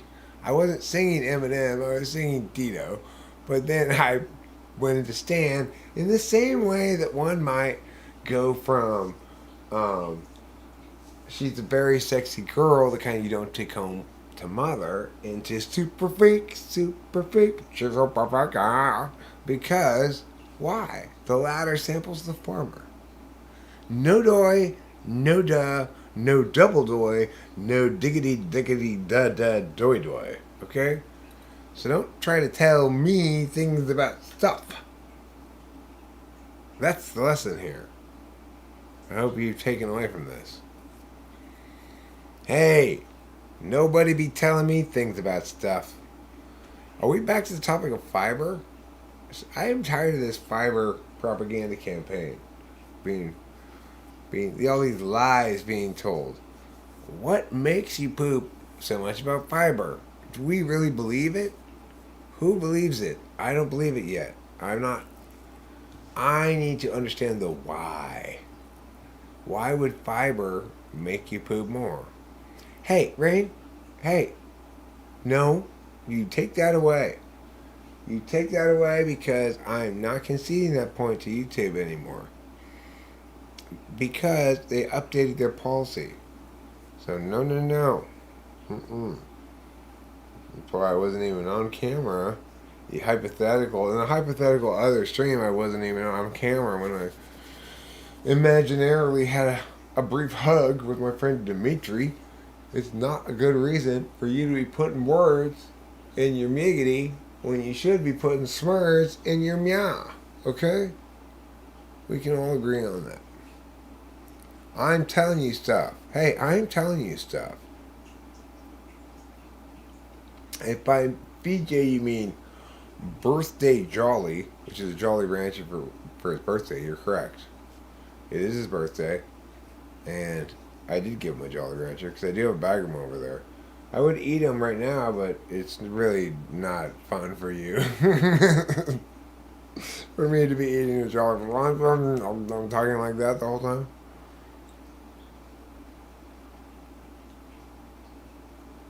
You want to play? Let's play Guess Who Here's Drunk. Who wants to call drunk on it? Somebody here. I'm just going to pick somebody at random just to start the game, okay? I call drunk on Oliver Linehan. Oliver Linehan's obviously drunk. Oliver Linehan, now it's your turn.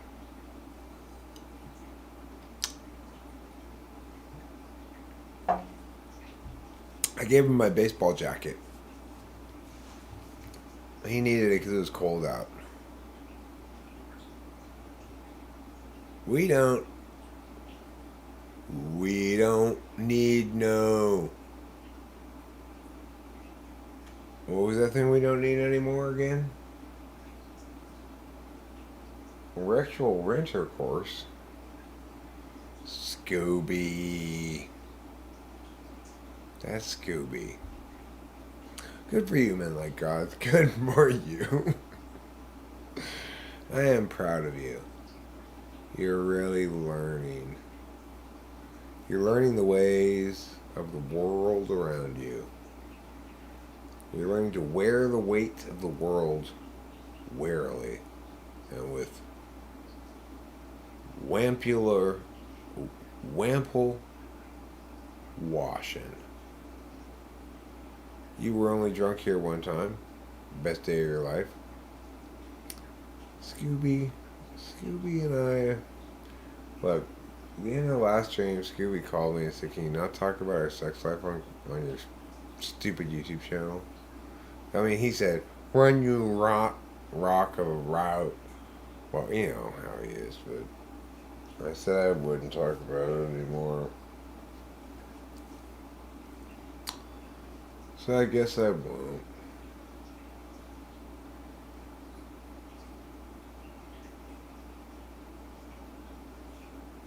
I mean, it makes me sad, nostalgic thinking about those happy times when Scooby and I would have the band, be in the back of the band, alone together, you know. Fred was off someplace. Come on, gang, you know, everybody. And, Scoob would, you know, teabag me with his droopy old dog nuts. Happier, simpler times. And I'd always make the same joke. Now that's how you make a cup of tea. And he'd say, "Wah, wah, wah, wah, wah, wah." Because he's easy to make laugh. He's a pretty stupid dog, really. But, you know, for example, his opinion about the war in Vietnam was that he wanted a Scooby snack. I said, "That's not an opinion on the war in Vietnam." And he said, "What guy, Ruby Rack?" I said, "Whatever, dude, whatever. Why do you even bother talking? Stupid as a bucket of rocks. You care about my genitals and Scooby snacks." It's like, what company made a brand of snack exactly for this dog?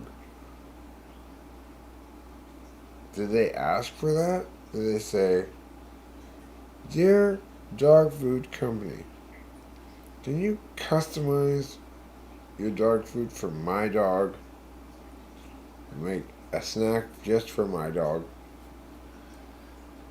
called Scooby Snacks? They include all of his favorite ingredients and nothing else." I guess you could do that. You have to buy a lot of Scooby Snacks, but I mean, they go through a lot of Scooby Snacks. They use them for everything. When they run out of gas, they just pour Scooby Snacks in the tank. When they run out of tacks, they just attach things to tack boards with Scooby Snacks. When they run out of clues, Fred just says, "Come on, gang, let's go." And they go on to get some Scooby Snacks, and that's it. Everything, Scooby Snacks. Because they're fantastic, is why. You think maybe they're overusing them. Maybe they could find, why are you putting that in your windshield washer fluid basin in your front of your car? Well, you'd be amazed, but it actually works better than windshield washer fluid to clean your window. And it's not even a liquid.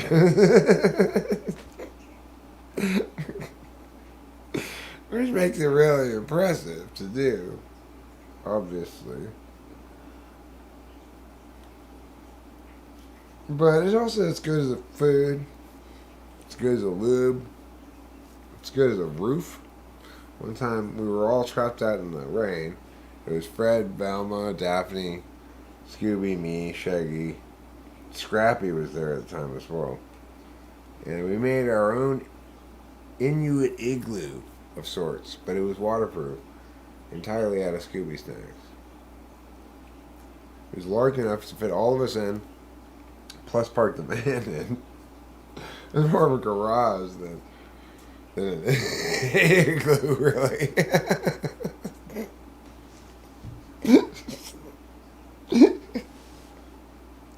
Those are simpler times, happier times, easier times. Times were easy to explain. I knew what was happening. I knew who was who, what was what. There weren't any of these confusing, non-binary. I was like, Fred, you're a man's man, and Velma, you're a wonderful lady, and I like to fuck the shit out of this cartoon dog, and Shaggy, I'm sorry that I broke you two up, but we had something special, okay? You didn't appreciate him the way I appreciate him. And Shaggy goes, hey man, shut the fuck up, Shaggy. Here, yes, you can smoke some of my weed. Get out of here now. Get out of here, you. Me and the dog are gonna wrestle on the floor like this. Oh yeah. Oh yeah. And then we did. Simpler times, happier times. Daphne, Velma, they'd watch sometimes. Velma's so perverted. I'd constantly catch her, we'd be all driving, and she didn't think I'd notice, or everybody else would notice, but she'd be like secretly masturbating, but she couldn't even stay quiet about it, just driving down the road. You hear that all the time. It's like, Velma, get your hand out from between your legs, for fuck's sake. No one will want to shake your hand anytime later today, by the way. It always smells like pussy. I came to think of her. I never call her that because I'm too polite. I came to think of her simply as pussy hand. I would not touch that woman's hands if you made her ever. Just get the whole fucking thing up there. It's crazy. It's what you might call autoerotic.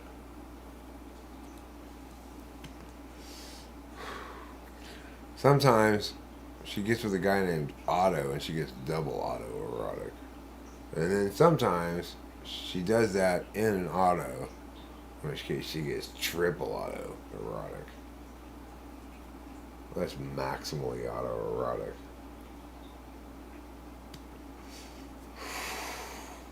And sometimes she does it automatically, and that's really maximal. That's ultra plush maximal quadra automatic. Quadramatic, you might call it. Or auto-quadmatic. And it's special. I'm tired. I should go to bed. I'm falling asleep as I'm telling my stories. This is how naturally people are, whatever they are. I can fall asleep and still be talking. But it's like, I swear I could talk in my sleep. Like, if I could just do it just right, I could fall asleep, be completely asleep, continue just sort of autopilot talking while dreaming. I have had like bedtime story sessions before where I find myself saying complete nonsense that I have no idea what am I saying? And I kind of wake up. So this is what it means to be an any-dom. It means that you're so much an any-dom that you can talk and fall asleep while you're talking. Okay, well, I'm not going to do that tonight, though. Instead, I'm going to finish this cigarette and go to bed.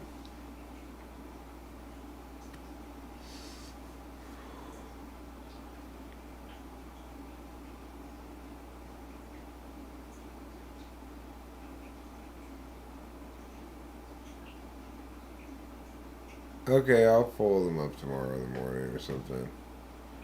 I go get... What do I got in the morning? I gotta look at my calendar while I'm smoking the rest of this cigarette. And then, time for me to go do some sleeping with my sleeping bone, which I keep right next to one of my ribs in the rib cage area. That's where I safely have tucked away my sleeping bone. 11 a.m. It's 2:20 right now. But okay. I am understanding with my brain what time it is that I have to go to work. 11 a.m. That's a long time from now. It's not as long time from now as, say, a million years. That would be a substantially longer time. But still pretty long time from now. Long enough for me to get some sleep. And to pet my kitty some more. To finish this cigarette. Oh, when did I last shower? I mean, Rachel's sick. I shower when I want to have sexual intercourse. Or I bathe when I want to. So, it's been a while. Because I don't want to bother Rachel with my probing penis. So, until she feels better, obviously. So, there's not really any reason to take a bath. Except for my general feeling of filthiness, which would well be remedied by a bath. It would help me sleep better, actually. So maybe I'll try to take a bath tonight. But yeah, without that thing making me bathe, because I like sexual intercourse to be very clean. Like, I like us both to be clean enough to eat off of. Not that we're going to be eating and bringing any food into the equation. There's no food mixed into any sexual intercourse. There's no pee, there's no poo, or any dirty things. Dirty things are bad, okay? I mean, unhygienic things, you know? Nice and clean. Sterile. Odor-free. You know? I don't have a foreskin, so I don't care about foreskin protocols. I don't want to think about your penis, for God's sakes. Your foreskin is not top on my list of pleasant visual images.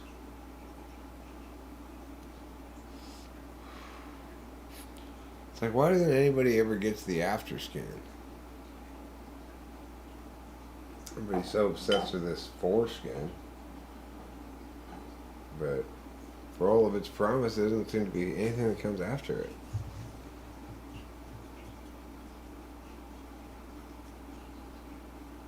Whoa, whoa, whoa, you can't circumcise me. Why not, newborn baby? Because that's not foreskin, that's afterskin. Oh, our mistake. You're right. That's totally different. We won't circumcise you then. Thanks. You sure are knowledgeable for a newborn baby. Yeah, I studied up on this shit in the womb because I got a rumor from one of the other babies of the Lamaze class. We can telepathically speak if we're close enough in proximity. That he had heard from a sibling apparently who in a dream sent him the warning they're gonna chop at your pee-pee, you know, and maybe tell him not to. Make up some bullshit, I don't know. That was the message. Well, that's the bullshit I came up with. I remember I heard some talking with famous people one time. Because my mom liked to put educational things up to my womb. And he explained to me the thing about prepositions, you see. So I said, well, now that I understand how the universe works, let's put that to good use. Right when I'm born or shortly thereafter, and tell them, hey, you got the wrong preposition. That's not a foreskin. That's an afterskin. Well, they bought it, and I still have all of my penis to this very day, the whole thing. Thanks to host Eric. That's why you should put on host Eric to your stomach and play it to your baby before it's born. That's the moral of that story. If everybody just played their in utero children more talking to Spanish people, the world would be a much better place. Well, these children would come out so wise. So wise and happy. I'm so happy that we listen to so much talking with Spanish people, Mommy, while I was in your uterus. It was the best 9 months of my life. And Mom says, but newborn, it was the only 9 months of your life. And they both share a good laugh. Isn't that a wonderful story? Doesn't it have a happy ending? It does. If you love happy endings, you love that story. You can buy the rights from me for $1 million. Goodbye, everybody. Don't forget to eat plenty of cheese.